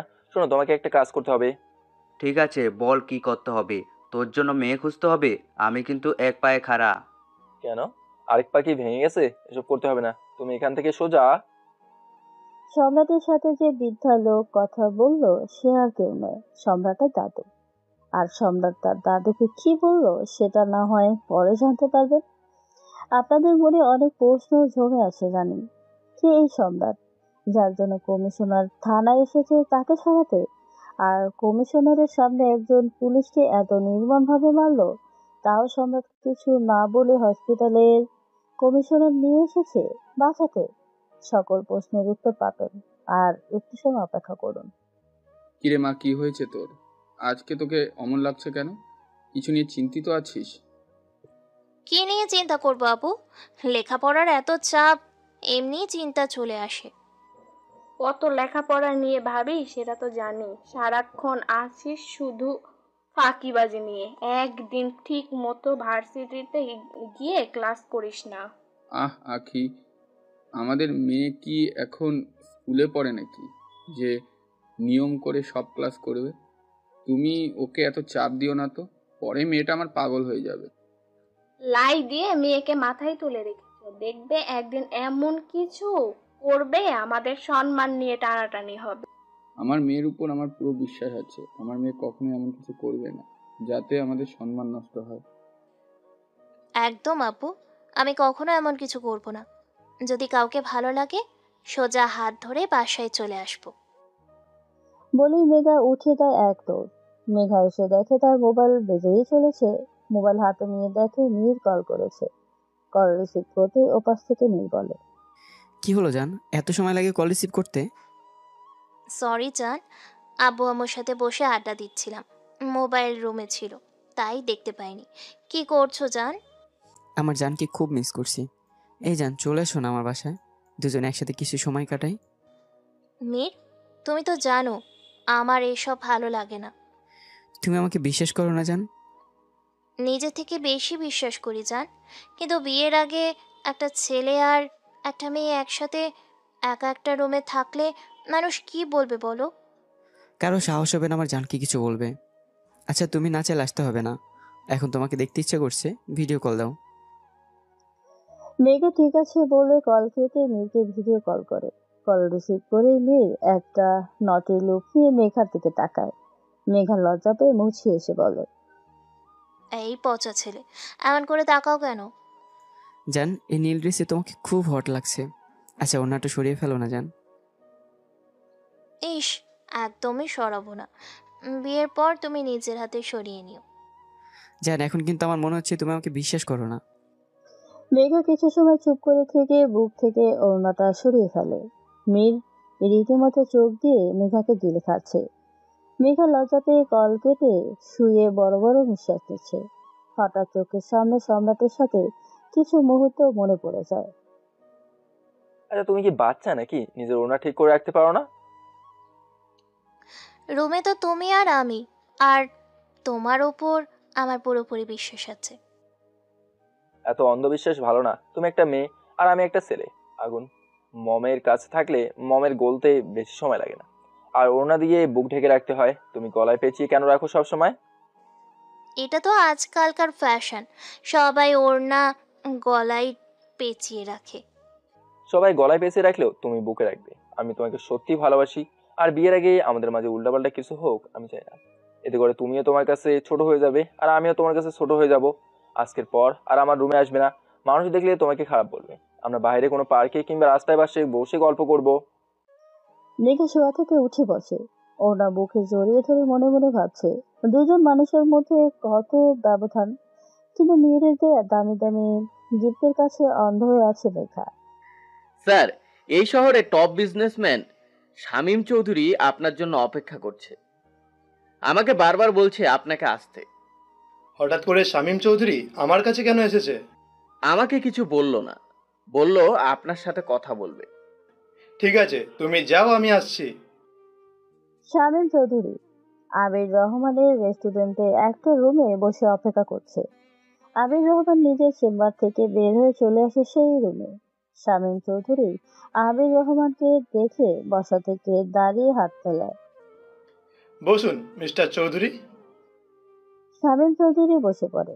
আবির রহমানও শামীম চৌধুরীর সামনে বসে বলে, আপনার মতো এত বড় বিজনেসম্যান আমার মতো মানুষের কাছে কি করতে পারি বলুন আপনার জন্য? আমি আপনার রেস্টুরেন্টটা কিনতে চাই। শামীম চৌধুরীর কথা শুনে আবির রহমান বসা থেকে দাঁড়িয়ে যায়। অবাক হয়ে শামীম চৌধুরীকে উদ্দেশ্য করে বলে, আমার রেস্টুরেন্টে আমি তো বেচবো না মিস্টার চৌধুরী। বাট আমি কিনবো, যত টাকা লাগবে আমি দিতে রাজি। সরি মিস্টার চৌধুরী, আপনি অন্য কোনো রেস্টুরেন্ট দেখুন, আমি আমার রেস্টুরেন্ট বিক্রি করব না। 10 কোটি টাকা ভেবে দেখুন। মিস্টার চৌধুরী, 3-4 মাসে আমি এই টাকা ইনকাম করি। আমার রেস্টুরেন্ট প্রায় 16 বিঘা জায়গার মধ্যে, অনেক কষ্ট করে রেস্টুরেন্টটা করেছি, আমি বিক্রি করব না। 40 কোটি ভেবে দেখুন। আমি তো বললাম আমি আমার রেস্টুরেন্ট বিক্রি করব না, আপনি কেন বুঝতে চাইছেন না? 100 কোটি টাকা, এবার নিশ্চয়ই আর না করবেন না। 100 কোটি টাকা শুনে আবির রহমান কিছু সময় ভেবে বলে, আপনি কি সত্যি সত্যি আমার রেস্টুরেন্টটা কিনতে চান, নাকি মজা করছেন আমার সাথে? আপনি কি সম্পর্কে আমার বেয়াই হন যে মজা করব? যদি রেস্টুরেন্টের সকল কাগজ আমাকে এখন বুঝিয়ে দেন, তাহলে আমি এখনই চেকে সাইন করে দিচ্ছি। আমাকে 1 ঘন্টার সময় দিন, আমি সব কিছুর ব্যবস্থা করছি। আমার হাতে এত সময় নেই, 30 মিনিট সময় দিলাম, যা করার তাড়াতাড়ি করুন। আবির রহমান মাথা নেড়ে রুম থেকে বের হয়ে যায়। শামীম চৌধুরী বসে অপেক্ষা করতে থাকে। আবির রহমান নিচে আসতেই ম্যানেজার এগিয়ে এসে বলে, স্যার, হঠাৎ করে শামীম চৌধুরী কি নিয়ে কথা বলতে এসেছে? বড় কোনো ডিল দিতে নাকি?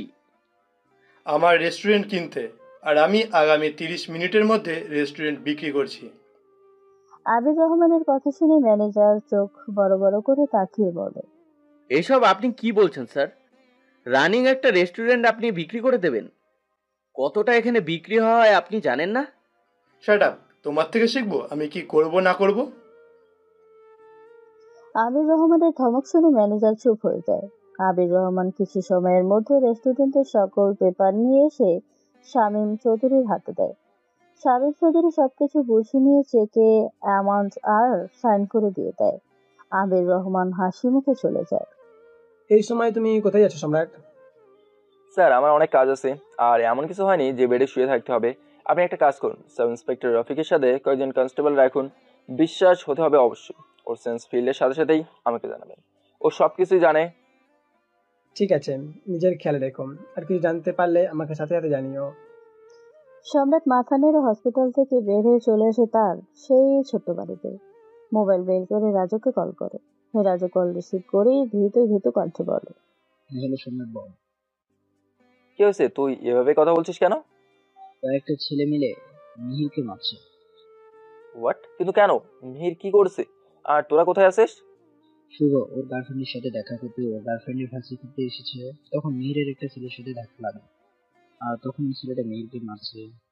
তুই ভার্সিটির নাম বল, আমি আসছি। রাজু ভার্সিটির নাম বলতেই সম্রাটের চিনতে সমস্যা হলো না। এটা মেঘার ভার্সিটি।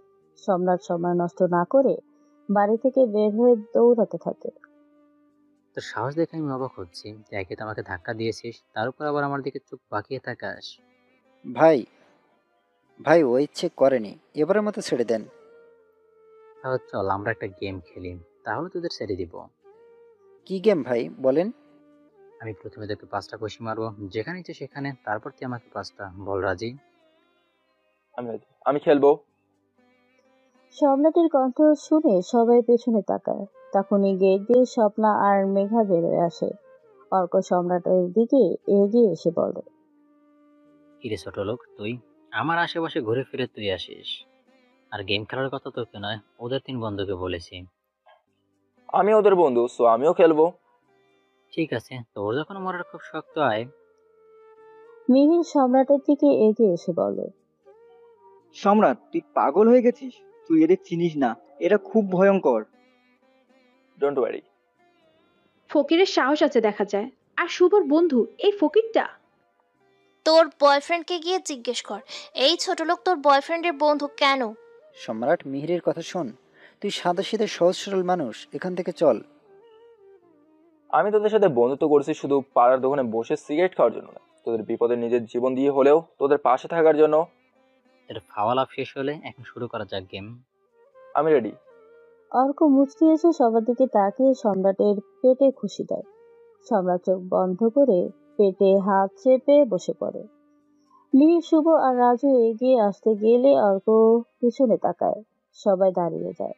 অর্ক সম্রাটের কলার ধরে টেনে তোলে। মুখে শরীরে সমস্ত শক্তি দিয়ে খুশি দেয়। সম্রাট 1 ইঞ্চিও নিজের জায়গা থেকে সরে না, কিন্তু ঠোঁট কেটে রক্ত বের হয়ে যায়। অর্ক এক এক করে আরো 3টা খুশি দেয়। সম্রাট বড় বড় নিঃশ্বাস নিতে নিতে বলে, now my turn. Are you ready? তুই আমার গায়ে হাত তুলবি? চুপচাপ এখান থেকে যা। এটা তো হবে না, রুলস আর রুলস। Now my turn. বলেই অর্ক নাক বরাবর খুশি দেয়। অর্ক সময় সম্রাটের দিকে তাকায়। নাক থেকে রক্ত গড়গড় করে পড়তে থাকে অর্কর। অর্ক সাথে সাথে মাটিতে পড়ে যায়। অর্কর লোকজন এগিয়ে আসতে গেলে সম্রাট ঘুরে ওদের দিকে তাকায়। সবাই ভয় পেছনে সরে যায়। শুভ, রাজু, মিহির অবাক হয়ে সম্রাটের দিকে তাকায়। স্বপ্নার মেঘা একে অপরের মুখের দিকে তাকিয়ে আছে। স্বপ্না শুকনো একটা ঢোক গিলে বলে, এটা কি ছিল রে বান্ধবী? অর্ক সম্রাটকে 5টা ঘুষি দিল, ওর কিছুই হলো না, আর সম্রাট একটা ঘুষিতেই অর্ক বেহুশ। আমার শরীর কাঁপছে, তোকে কি বলবো? এখান থেকে চল, নয়তো উল্টাপাল্টা কিছু হয়ে যাবে। অর্কর মোবাইল বেজে ওঠে। সম্রাট মোবাইল হাতে নিয়ে স্ক্রিনে দেখে লেখা বড় বড় করে ভাই। সম্রাট কল রিসিভ করতে ওপাশ থেকে মেয়ে বলে, অর্ক কোথায় তুই? তাড়াতাড়ি বাসায়। আমাদেরকে আজকে কি করতে হবে বলে গেছিস? আপনার ভাইকে কেউ মেরে ফেলেছে, সে লাশ নিয়ে যান। তুই কি বলছিস? তুই জানিস? আমার ভাইকে মোবাইল দে। বেঁচে থাকলে তো দিব, আমি ঠিকানা মেসেজ করে দিচ্ছি, এসে নিয়ে যান। বলেই সম্রাট কল কেটে দেয়। মিহির এগিয়ে এসে বলে, তুই মিথ্যা কেন বললি? ওর ভাই আসার আগেই এখান থেকে চল। ওর ভাই অনেক বেশি ভয়ঙ্কর, এই শহরের নাম করা মাফিয়া। শুভ, রাজুকে নিয়ে এখান থেকে যা, বাকিটা আমি দেখছি। পাগলামি করিস না সম্রাট, চুপচাপ ওর ভাই আসার আগে এখান থেকে চল, নয়তো সমস্যা হয়ে যাবে। রাজুর কথা শুনে সম্রাট রাগী কণ্ঠে চেঁচিয়ে বলে, আই সে গো, কথা বুঝতে পারছিস না তোরা? সম্রাটের এইরকম লোক দেখে ভয় পেছনে সরে যায় তিনজন। শুভ দুজনকে বুঝিয়ে নিয়ে যায়। মেঘার স্বপ্না চলে যায়। অর্কর সাথে থাকা কয়েকজন ভয়ে দৌড়ে পালিয়ে যায়। সম্রাট আশেপাশে তাকিয়ে একটা কাচের বোতল দেখতে পায়। গিয়ে কাচের বোতল হাতে নিয়ে একটা কাচের সাথে বাড়ি দিতেই বোতল ভেঙে যায়। অর্কর কাছে এসে ভাঙা কাচের বোতল অর্কর গলায় ঠুকিয়ে দেয়। অর্ক ছটফট করতে করতে মরে যায়। সম্রাট সাথে সাথে সেখান থেকে চলে যায়। একটু পরে সেখানে একটা কালো গাড়ি থামে। গাড়ি থেকে নেমে আসে মীর। গাড়ি থেকে নামতেই দেখে তার ভাই মাটিতে পড়ে আছে, আর তার ভাইয়ের আশেপাশে রক্তে লাল হয়ে আছে। মীর দৌড়ে তার ভাইয়ের কাছে ভাইয়ের লাশ কোলে নিয়ে বলতে থাকে, ভাই, এই ভাই কথা বল, আমি এসেছি দেখ, চোখ খুলে তাকা না ভাই। অর্ক কথা বল ভাই, এ অর্ক কথা বল না। এই তোরা দাঁড়িয়ে আছিস কেন? খুঁজে বের করে কুত্তার বাচ্চাকে যে আমার ভাইকে মেরেছে। মীরের কথা শুনে মীরের লোকজন আশেপাশে খোঁজাখুঁজি করতে থাকে, কিন্তু আশেপাশে কাউকেই দেখতে না পেয়ে মীরের সামনে এসে মাথা নিচু করে সবাই দাঁড়িয়ে আছে। মীর চোখের পানি মুছে অর্ককে ছেড়ে উঠে দাঁড়ায়। তখনই সেখানে মেঘা এসে দেখে মীর কান্না করছে। মেঘা কাছে এসে বলে, মীর, তুমি এখানে? আর এই ছেলের লাশ ধরে কান্না কেন করছো? ও আমার ছোট ভাই, কেউ ওকে মেরে ফেলে গেছে। আমি যদি ওকে পাই তাহলে এতটা যন্ত্রণা দিয়ে মারবো, মৃত্যুর পরে ওর আত্মা আমার ভয় কেঁপে কেঁপে উঠবে। কি বলছো তুমি এসব? মীর, তোমার সাথে আমার জীবন জড়িয়ে আছে। তুমি কাউকে মারলে তো আমার ফাঁসি হয়ে যাবে, তাহলে আমার কি হবে? কিছু হবে না আমার, তুমি এখন যাও। যে আমার ভাইকে মেরেছে আমি ওকে খুঁজে বের করে নিজ হাতে মারবো। আমি দেখেছি কে মেরেছে। মেঘার কথা শুনে মীর বড় বড় চোখে মেঘা দিকে তাকিয়ে উত্তেজিত কণ্ঠে বলে, কে মেরেছে বলো আমাকে, আমি ওকে ছাড়বো না। বলো মেঘা, বলো কে মেরেছে আমার ভাইকে। মেঘা ব্যাগ থেকে মোবাইল বের করে সম্রাটের ছবি দেখায়। ছবিটা দেখে মীর কিছুটা চমকে উঠে বলে, এটা তো সেই ছেলেটা যে সেদিন শপিং মলে তোমার সাথে কথা বলছিল। কোথায় থাকে এই ছেলে? কোথায় থাকে আমি জানি না, তবে ওর 3জন বন্ধু আছে। তারা কোথায় থাকে আমি জানি, আর ওরা জানতে পারে কোথায় আছে এই ছেলে। ঠিক আছে, তুমি এখন যাও, আমি পরে তোমাকে কল করব। নিজের খেয়াল রেখো তুমি। মীর আর এক সেকেন্ডও সময় নষ্ট না করে সাথে সাথে চলে যায় মেঘার দেওয়া ঠিকানায়। এইদিকে সম্রাট নিজের বাড়িতে এসে শুয়ে আছে। হঠাৎ মোবাইল বেজে ওঠে। মোবাইল হাতে নিয়ে দেখে কমিশনার মাইনুল কল করেছে। সম্রাট কল রিসিভ করে বলে, জি স্যার, বলুন কি খবর? খবর বেশি ভালো না, রফিক মনে হয় বাঁচবে না। তোমার মারে ওর ব্যান্ডে অনেক আঘাত লেগেছে। ডক্টর বলেছে আগামী 1 ঘন্টার মধ্যে রফিক হয়তো মারাও যেতে পারে। আমি এখন আসছি স্যার, আমি আসার আগে যেভাবেই হোক ওকে বাঁচিয়ে রাখুন। বলেই কল কেটে বাড়ি থেকে বের হয়ে সিএনজি নিয়ে রওনা দেয় হাসপাতালের উদ্দেশ্যে। 30 মিনিটের মধ্যে হসপিটালে পৌঁছে যায়। দ্রুত সাব ইন্সপেক্টর রফিকের কেবিনে এসে দেখে মুখে অক্সিজেন মাস্ক লাগানো। সম্রাট এসে মুখ থেকে অক্সিজেন মাস্ক খুলে ফেলে। কমিশনার মাইনুল এটা দেখে সম্রাটের হাত চেপে ধরে বলে, আরও ম্যাট, কি করছো তুমি? ওর অবস্থা এমনি খারাপ, আর তুমি ওর অক্সিজেন মাস্ক খুলে ফেললে। Sir don't disturb. রফিক, বলো তুমি মীরের সম্পর্কে কি জানো? মীর কি করতে চাইছে, ওর প্ল্যান কি? এতদিন পুলিশের চাকরি করেও ওই মীরের চামচামি করছো। আমি এসব সম্পর্কে কিছুই জানি না। মীর কাউকে কিছু বলে না, তবে এতটুকু জানি ওর বিজনেস হলো মেয়েদের পাচার করা, কিন্তু কবে, কখন, কিভাবে করে জানি না আমি। মিথ্যে বলছিস তুই, তুই সব জানিস। আমি সত্যিই কিছু জানি না। সম্রাট আর কিছু জিজ্ঞেস করবে তার আগেই রফিকের নিঃশ্বাস বন্ধ হয়ে যায়। সম্রাট রেগে বেড়ে খুশি দেয়। কমিশনার মাইনুল সম্রাটের কাঁধে হাত রাখে। সম্রাট কমিশনারের দিকে ঘুরে তাকায়। আমার মনে হয় না ও কিছু জানতো। এখন যা করার তোমাকে করতে হবে। তোমাকে যে মিশনের জন্য এতদিন রাস্তার ফকিরের বেশে এখানে পাঠিয়েছি, এবার সেই মিশন শেষ করো আর নিজের আসল পরিচয় সবার সামনে নিয়ে আসো সম্রাট। সম্রাট কিছু বলতে যাবে তার আগে সম্রাটের মোবাইল বেজে ওঠে। সম্রাট পকেট থেকে মোবাইল বের করে দেখে মীরের নাম্বার। কল রিসিভ করে বলে, হ্যাঁ মিহির বল। মিহির নয়, মীর। তোর আদরের 3 বন্ধু আর তোর বড় দাদু এখন আমার কাছে। যদি ওদের বাঁচাতে চাস তাহলে আমি একটা ঠিকানা মেসেজ করে দিচ্ছি, চুপচাপ চলে আয়। মির, ওদের ছেড়ে দে, তুই যা বলবি আমি তাই করব। এত সহজে আমি ওদের ছাড়বো না। তুই আমার ভাইকে আমার থেকে কেড়ে নিয়েছিস, আমি তোর চোখের সামনে এক এক করে ওদের মারবো। যদি আমার বন্ধু কিংবা আমার দাদুর কিছু হয়, ও তার কসম আমি তোকে এই পৃথিবী থেকে বিদায় করে দেব। তার জন্য তোকে এখানে আসতে হবে, চলে আয়। বলেই মীর কল কেটে দেয়। সাথে সাথে সম্রাটের মোবাইলে একটা মেসেজ আছে। কমিশনার মাইনুল সম্রাটের কথা শুনে সবকিছুই বুঝতে পেরেছে। মাইনুল বলে, সম্রাট, তোমার এখানে একা যাওয়া ঠিক হবে না। খুব ভয়ঙ্কর। আপনি আমার সম্পর্কে খুব ভালো করে জানেন স্যার। সময় এসেছে নিজের পরিচয় সামনে আনার। আমি যাচ্ছি, বেঁচে থাকলে দেখা হবে। বলেই সম্রাট হসপিটাল থেকে বের হয়ে গাড়িতে উঠে গাড়ি স্টার্ট দেয়। ড্রাইভ করতে থাকে মীরের দেওয়া ঠিকানার দিকে।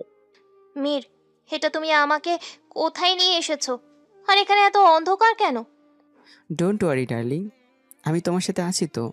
আমার উপরে এতটুকু বিশ্বাস আছে তো?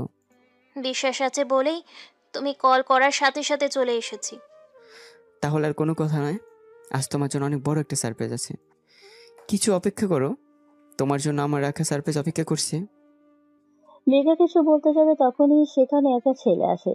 ছেলেটাকে দেখে মেঘা মীরের হাত শক্ত করে চেপে ধরে ভয় ভয় বলে,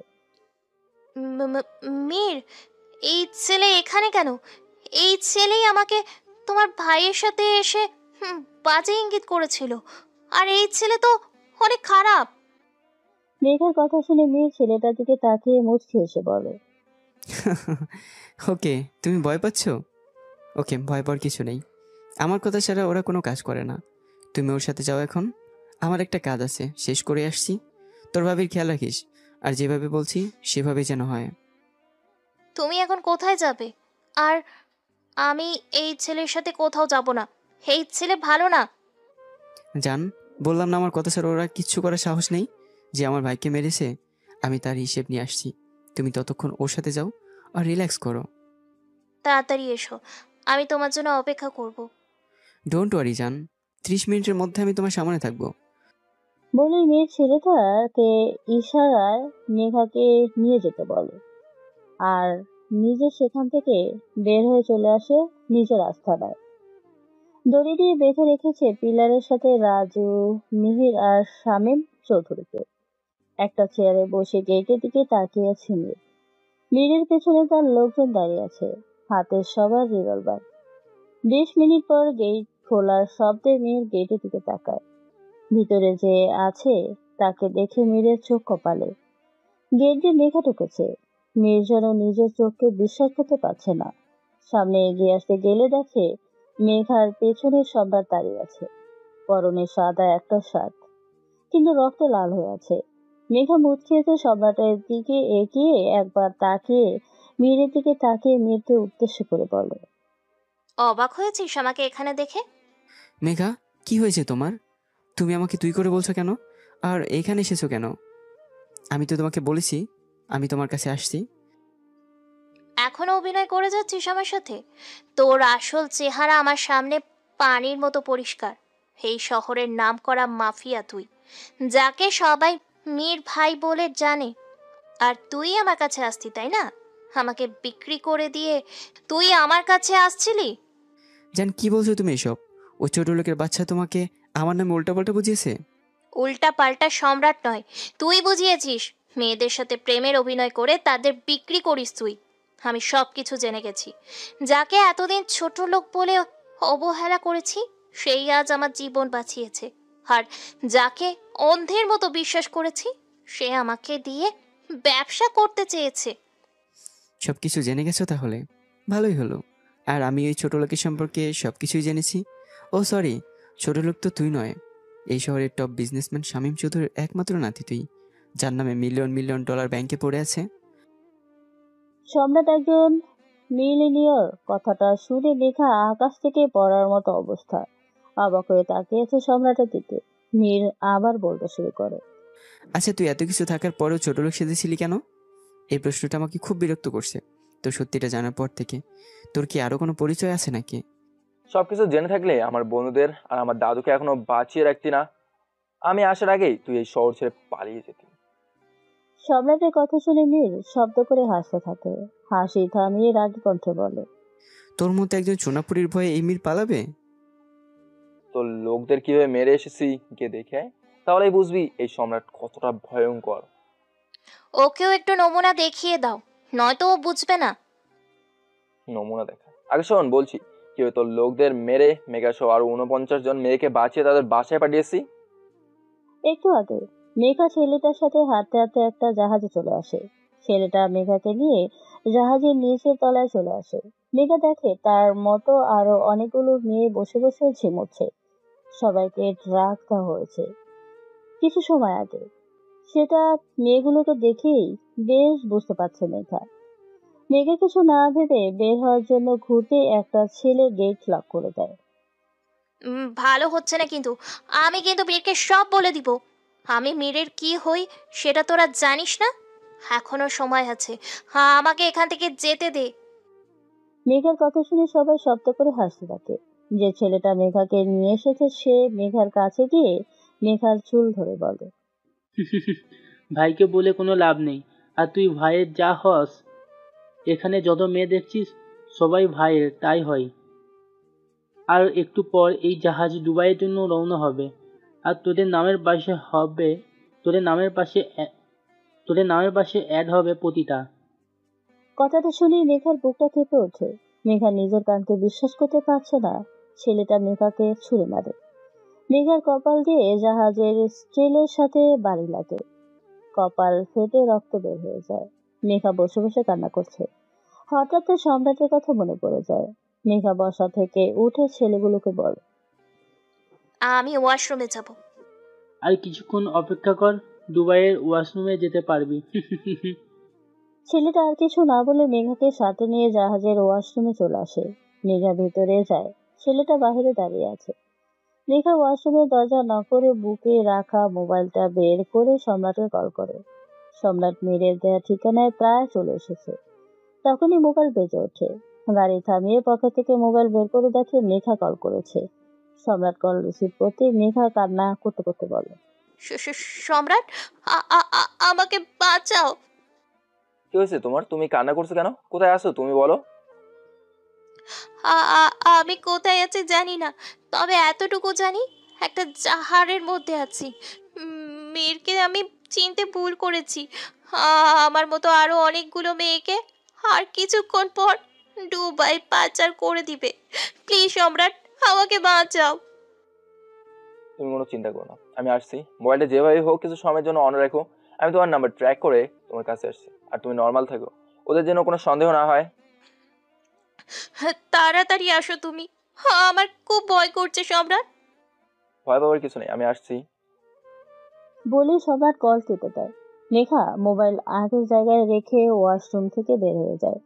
ছেলেটা মেঘাকে নিজের আগের জায়গায় নিয়ে চলে আসে। মেঘা এক কোণে চুপচাপ বসে অপেক্ষা করছে সম্রাটের জন্য। সম্রাট কমিশনার মাইনুলকে কল করে। কমিশনার মাইনুল কল রিসিভ করে বলে, হ্যাঁ সম্রাট বলো। স্যার, আমি আপনাকে একটা নাম্বার দিচ্ছি। 5 মিনিটের মধ্যে এই নাম্বারটা ট্র্যাক করে আমাকে লোকেশন পাঠান। কার নাম্বার আর কি হয়েছে? আমি যে কারণে ছদ্মবেশ নিয়ে আসি তার খবর পেয়েছি। লেট করবেন না স্যার, ফাস্ট।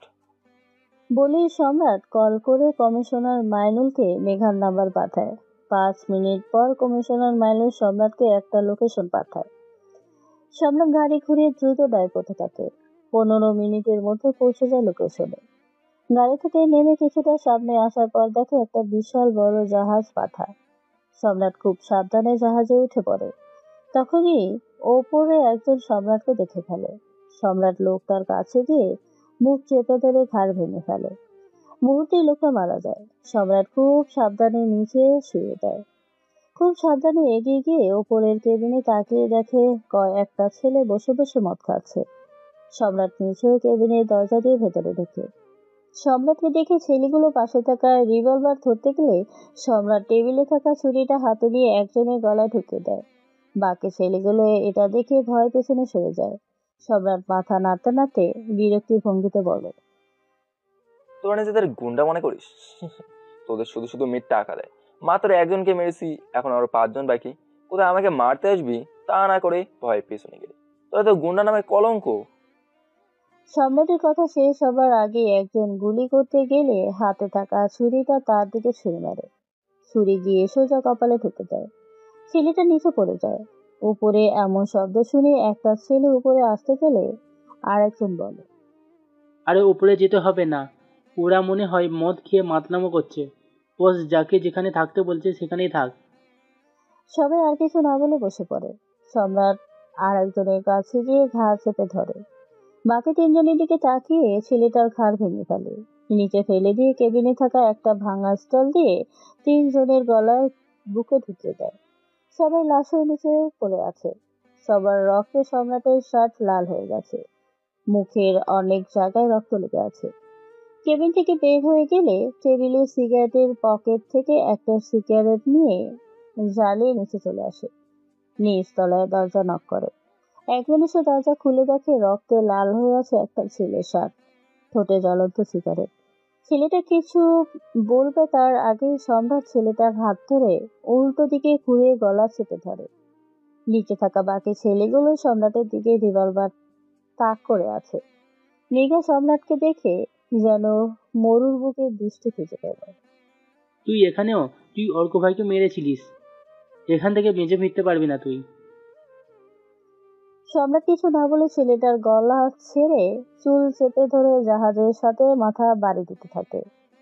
সবাই ভয় পিছিয়ে যায়। ছেলেটার নাক মুখ থেকে রক্ত পানির মতো পড়ছে। জাহাজের জানালা খুলে ছেলেটাকে পানিতে ছুঁড়ে ফেলে দেয়। বাকি ছেলেগুলো ভয়ে শুকনো ঢুক তুলছে। একজন গুলি করতে গেলে আর একজন বলে, এই গুলি করিস না। মীর ভাই ওকে নিজে হাতে মারবে বলে তার ভাইয়ের লাশ ছুঁয়ে কসম করেছে। সম্রাট 1 পা 2 পা করে ছেলেগুলোর দিকে এগিয়ে যাচ্ছে। মেঘা উঠে দৌড়ে গিয়ে সম্রাটের বুকে ঝাঁপিয়ে পড়ে কান্না করতে থাকে। সম্রাট মেঘাকে বুক থেকে তুলে এক পাশে বসিয়ে দিয়ে চোখের পানি মুছে দিয়ে বলে, আমি এসে পড়ছি না, একদম কান্না করবে না। এ নাও মোবাইল, কল লিস্টে ফার্স্ট যে নাম্বারটা আছে তাকে মেসেজ করে এখানকার লোকেশন পাঠিয়ে দাও। মেয়েগুলোকে এখান থেকে যার যার বাসায় দিয়ে আসতে হবে। ততক্ষণে আমি ওদের এই পৃথিবী থেকে বিদায় করি। বলেই সম্রাট নিচে থেকে একটা ভাঙা রড তুলে একটা ছেলের সামনে দাঁড়িয়ে বলে, হাতে রিভলভার, ট্রিগারে আঙুল, গুলি করে দিলে বেঁচে যেতি, এখন আমি তোকে মারবো। বলেই ছেলেটার পায়ে রড ঠুকে দেয়। ছেলেটা পা ধরে চিৎকার করে ওঠে। মেঘা এমন দৃশ্য দেখে চোখ বন্ধ করে নেয়। বাকি ছেলেগুলো পালাতে গেলে সম্রাট নিচে থেকে রিভলভার নিয়ে সবার মাথায় গুলি করে। এপাশ দিয়ে ঢুকে ওপাশ দিয়ে গুলি বের হয়ে যায়। সবাইকে মেরে মেঘাকে নিয়ে জাহাজ থেকে বের হতেই দেখে কয়েকজন পুলিশের গাড়ি সেখানে দাঁড়িয়ে আছে। কমিশনার মাইনুল গাড়ি থেকে নেমে সম্রাটের শরীরে রক্ত রেখে বলে, সম্রাট, এই কি অবস্থা হয়েছে তোমার? স্যার, শরীরটা ব্যথা হয়ে গেছে। অনেকদিন পর মারামারি করলাম। সব মারামারি নয়, মার্ডার করলাম। আর ভয়ের কিছু নেই, রক্ত আমার নয়। জাহাজে আর 49 জন মেয়ে আছে, সবাইকে যার যার বাসায় পৌঁছে দিন। আর লাশ কি করবেন আপনি ঠিক করুন, আমি মেয়ের চ্যাপ্টারটা ক্লোজ করে আসি। মেঘা, স্যারের সাথে যাও, স্যার তোমাকে তোমার বাসায় পৌঁছে দেবে। না, আমি তোমার সাথে যাব। ওই কুত্তার বাচ্চাকে নিজের চোখে মরতে দেখতে চাই। জাস্ট শাট আপ, ওখানে তোমার ক্ষতি হতে পারে। আমি কোনো সিনেমা হলে যাচ্ছি না, চুপচাপ স্যারের সাথে যাও। আমি তোমার সাথে যাব মানে তোমার সাথে যাব। একবার ভুল করে তোমাকে কষ্ট দিয়েছি, কিন্তু সেই ভুল আর করব না। বাঁচতে হলে তোমার সাথে বাঁচবো, আর মরতে হলে তোমার সাথেই মরবো। বেচারা সম্রাট আর কি করবে? ইচ্ছে না থাকলেও মেঘাকে সাথে করে নিতে হয়। কমিশনার মাইনুল মুখ পেতে হাসছে সম্রাটের দিকে তাকিয়ে। সম্রাট কিছু না বলে মেঘাকে নিয়ে গাড়িতে উঠে বসে। সম্রাট গাড়ির স্টার্ট দিতে গেলে মেঘা সম্রাটের হাত ধরে। সম্রাট মেঘার দিকে তাকাতেই মেঘা বলে, আই এম সরি সম্রাট, আমি মানুষ চিনতে ভুল করেছি। তোমার ভালোবাসাকে বুঝতে পারিনি। মিথ্যে ভালোবাসায় অন্ধ হয়ে গিয়েছিলাম। মিথ্যে ভালোবাসায় নয়, টাকার নেশায়। ভুল হয়ে গিয়েছে আমার। মানুষ মাত্রই ভুল করে। আমাকে লাস্ট একটা সুযোগ দাও। তোমার বুকে আমাকে আর একবার মাথা রাখার সুযোগ দাও। আমি আর কখনোই ভুল করব না। তোমার সাথে রোম্যান্স করার সময় আমার নেই এখন। আমার 3 বন্ধু আর দাদুকে আটকে রেখেছে ওই মির। আমাকে তাদের বাঁচাতে যেতে হবে। সম্রাটের দাদু আছে। কথাটা শুনে মেঘা অবাক হয়, কারণ মেঘা জানতো সম্রাটের আপন বলতে এই পৃথিবীতে কেউ নেই। তোমার দাদু মানে? আমি তো জানি তোমার এই পৃথিবীতে কেউ নেই। আজ সব প্রশ্নের উত্তর পাবে কি আমি, কি করি আমি, আমার আসল পরিচয় জানতে পারবে। এমন কথা না বলে চুপ করে বসো। আমার জন্য এমনই আমার লেট হয়ে যাচ্ছে। যদি আমার মিশন হাফ কমপ্লিট হয়েছে। তোমার মিশন মানে? কি বলছো? সবকিছু আমার মাথার উপর দিয়ে যাচ্ছে। চুপ করে বসো তো, সবকিছু জানতেই পারবে তুমি। মেঘা কিছু না বলে চুপচাপ বসে থাকে। সম্রাট গাড়ির স্টার্ট দিয়ে ড্রাইভ করতে থাকে। আর কিছু সময়ের মধ্যে পৌঁছে যায় মীরের আস্তানায়। আর বাকিটা জানেন বর্তমান। সম্রাটের কথা শুনে বীর সাথে সাথেই মোবাইল বের করে ওদের মধ্যে একজনকে কল করে, কিন্তু কল রিসিভ হচ্ছে না। সম্রাট হাসতে হাসতে বলে, কল রিসিভ হচ্ছে না, আবার কর। যতবার ইচ্ছে ততবার কল কর, কিন্তু মৃত মানুষ তো কল রিসিভ করবে না। সম্রাটের কথা শুনে মীর রেগে সম্রাটের সামনে এসে সম্রাটের গলা চেপে ধরে বলে, ভুল করেছি তোকে সেদিন না মেরে। আমার ভাইকে তুই আমার থেকে কেড়ে নিয়েছিস, আমার ব্যবসা নষ্ট করেছিস। তোকে আজ আমি মেরেই ফেলবো। সম্রাট মীরের হাত গলা থেকে সরিয়ে মীরের দিকে ঝুঁকে ফিসফিস করে বলে, সিগারেট ফ্লেমের সিগারেট ফ্লেম মুখে মুখে পটপট না করে কাজ করে দেখা। আর তোর ভাইকে এর আগে একবার হাসপাতালে পাঠিয়েছি। তোর খবরই সাব ইন্সপেক্টর রফিককেও আমি মেরেছি। আর একটা আমার এখানে আসার প্রথম আর শেষ কারণ তুই। তোকে এই পৃথিবী থেকে বিদায় করা, তোর নাম সারা জীবনের জন্য মুছে দেওয়ার জন্য আমার এখানে আসা। সম্রাটের কথা শুনে মেঘা অবাক হয়ে সম্রাটের দিকে তাকিয়ে আছে। মীর আর তার লোকেরা হাসতে থাকে। মীর হাসি থামিয়ে বলে, আমার আস্তানায় এসে তুই আমাকে এসব বলছিস? ওলে বাবালে, আমি তো ভয় পাইছি। ভালো করে তাকিয়ে দেখ আশেপাশে। আমার একটা অর্ডার তোকে আর তোর 3 বন্ধু সহ তোর দাদু সহ এক্স গার্লফ্রেন্ডকে শেষ করে দিতে পারে। তুই তো আমার জানা ছিল না সিগারেট ভিলেনের মতো আমার সাথে না পেরে আমার বন্ধু আর দাদুকে আটকে রেখেছিস। তুই নাকি আবার আন্ডারওয়ার্ল্ডের ডন। মীর ভাই, তোকে বাসায় গিয়ে শাড়ি আর চুড়ি পরে বসে থাকা উচিত। যদি এক বাপের জন্মের হয়ে থাকিস তাহলে আমার বন্ধু আর দাদুকে এখান থেকে যেতে দে, আর আয় আমার সাথে লড়াই কর, তারপর দেখি তুই কেমন ডন। সম্রাটের কথা শুনে মীর তার লোককে ইশারায় কিছু বলে। একজন গিয়ে রাজু, মিহির, শুভ আর শামীম চৌধুরীর বাঁধন খুলে দেয়। মীর ইশারায় বলে ওদের যেতে দিতে। সবাই সম্রাটের সামনে এসে দাঁড়ায়। মীর সম্রাটকে উদ্দেশ্য করে বলে, নে, ছেড়ে দিয়েছি সবাইকে, এবার আয় দেখ এই মীরকে। দাদু ভাই, যে জন্য এখানে এসেছিস সেটা সম্পূর্ণ করেই তোকে ফিরতে হবে। তুমি কোনো চিন্তা করো না দাদু, অনেক হয়েছে। এবার এই গল্পের ইতি টানার সময় হয়ে গেছে। তুমি সবাইকে নিয়ে যাও। আমরা তোকে একা রেখে যাবো না সম্রাট। আমাদের জন্য তুই এই বিপদে পড়েছিস, তোকে বিপদে রেখে আমরা যাবো না।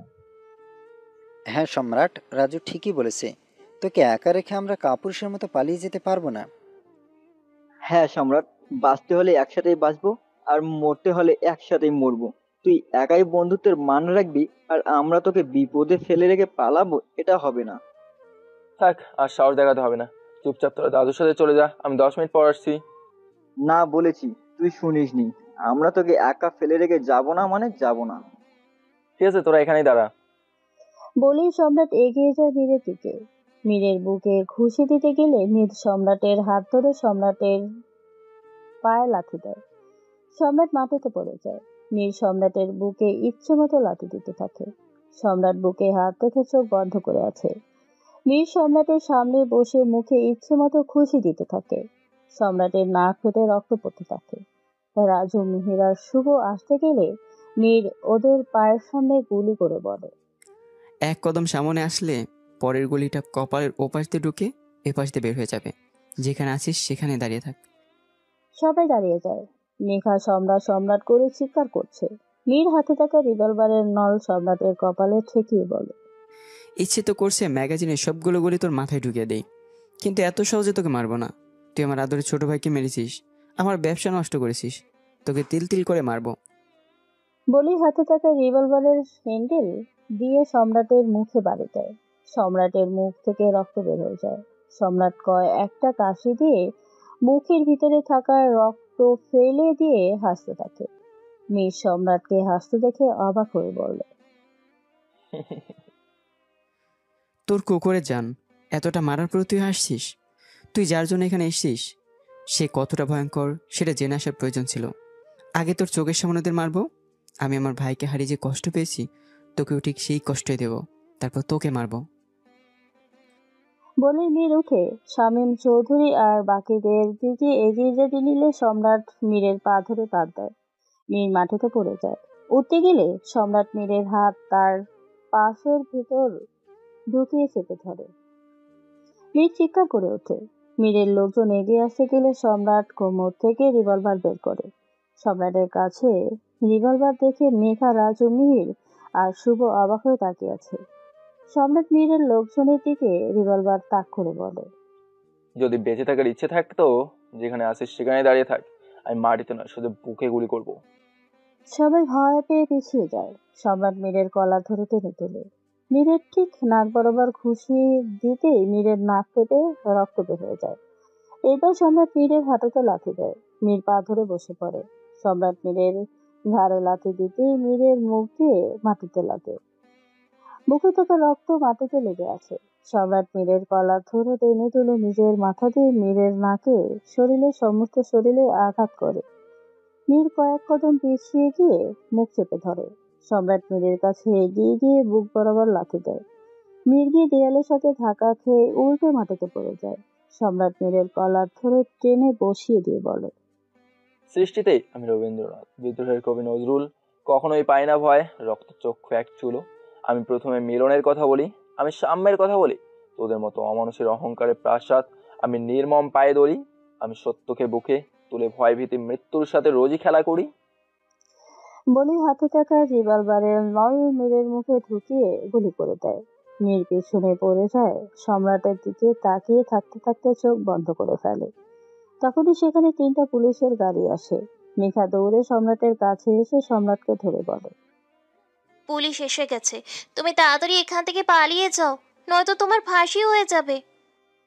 সম্রাট ঘাড় বাঁকিয়ে মেঘার দিকে তাকিয়ে একটা রহস্যময় হাসি দেয়। এটা দেখে মেঘা সম্রাটের বাহু ধরে ঝাঁকিয়ে দিয়ে বলে, তুমি আমার কথা বুঝতে পারছো না, পুলিশ এসে পড়েছে, তাড়াতাড়ি পালাও এখান থেকে, পুলিশ তোমাকে ধরে নিয়ে যাবে। তুমি হাসছো কেন? সম্রাট, পুলিশ এসেছে, তুমি খুন করেছো, আর ওরা তোমাকে নিয়ে গেলে কি হবে বুঝতে পারছো তুমি? কিছু হবে না। কারো কণ্ঠ শুনে সবাই পিছনে ঘুরে তাকায়। 15 জন পুলিশ দাঁড়িয়ে আছে গেটের কাছে। তাদের সামনে দাঁড়িয়ে আছে কমিশনার মাইনুল। শুভ, রাজু আর মহির দৌড়ে সম্রাটের কাছে চলে আসে। মাইনুল আবার বলে, তোমাদের সামনে যে বসে আছে সে সাধারণ কেউ নয়, এই শহরের রেসিপি সম্রাট চৌধুরী। এতদিন আন্ডার কভার ছিল মীরকে ধরার জন্য। এমপি সম্রাট চৌধুরী শুনে সবাই অবাক হয়ে সম্রাটের দিকে তাকিয়ে আছে। বাকি পুলিশগুলো গিয়ে মীরের লোকজনকে ধরে নিয়ে যায়। সম্রাট বসা থেকে উঠে বলে, হে, এসপি সম্রাট চৌধুরী, এটাই আমার আসল পরিচয়। এই মিশনের জন্য একজন বেকার ছেলে হয়ে এতদিন আন্ডার কভার ছিলাম, আজকে মীরকে মেরে আমার মিশন শেষ হলো। তুই পুলিশ, এটা আমাদের কেন বলিসনি? হ্যাঁ, আমরা তোর এতদিনের বন্ধু, আর তুই আমাদের থেকে এত কিছু সবকিছু লুকালি। এটা ওপর থেকে নিচে ছিল। কোনোভাবে যদি মীরের কানে সম্রাটের আসল পরিচয় চলে যেত তাহলে মীরকে আমরা আজও শেষ করতে পারতাম না। সবাই তাকিয়ে আছে সম্রাটের দিকে, কিন্তু মেঘা মাথা নিচু করে দাঁড়িয়ে আছে। সম্রাট মেঘার কাছে এগিয়ে যেতেই মেঘা মাথা তুলে সম্রাটের দিকে তাকিয়ে বলে, আমি তোমাকে কি বলবো জানি না, তোমাকে আমি কত অপমান করেছি, কত বাজে ভাষায় কথা বলেছি তোমার সাথে। তোমার কাছে মাপ চাওয়ার মতো মুখ আমার নেই। তোমার এতটা কাছে থেকেও তোমাকে চিনতে পারিনি। মানুষ মাত্রই ভুল করে, তুমিও করেছো। তবে তোমার জন্য মেয়ের সব নেটওয়ার্ক খুঁজে পেয়েছি। মেয়ের যাদের কাছে মেয়েদের পাচার করতো সবাইকে ধরতে পেরেছি আমরা। আর তোমার প্রতি কোনো রাগ আমার কখনোই ছিল না, বরং তুমি মেয়ের সাথে ঘোরার পর থেকে আমি ওর সবকিছু সম্পর্কে জানতে পারি। ভালোবাসতাম তোমাকে, ভালোবাসি তোমাকে, আর ভালোবাসবো তোমাকে যতদিন বেঁচে থাকবো। স্যার এবার তো একটু রোম্যান্স করার সুযোগটা করে দিন। সম্রাটের কথা শুনে সবাই হাসতে থাকে। কমিশনার মাইলু সবাইকে নিয়ে চলে যায়। সম্রাট মেঘার হাত ধরে এক টানে তার সাথে মিশিয়ে নিয়ে নাকে নাক ঘষে মেঘার ঠোঁট বন্ধ করে দেয়। আপনারা এবার তাকিয়ে আছেন কেন? এরা রোমাঞ্চ করে, আমরা অন্য কোথাও থেকে ঘুরে আসি, চলুন। পরের দিন সবাই সম্রাটের আসল পরিচয় জানতে পারে।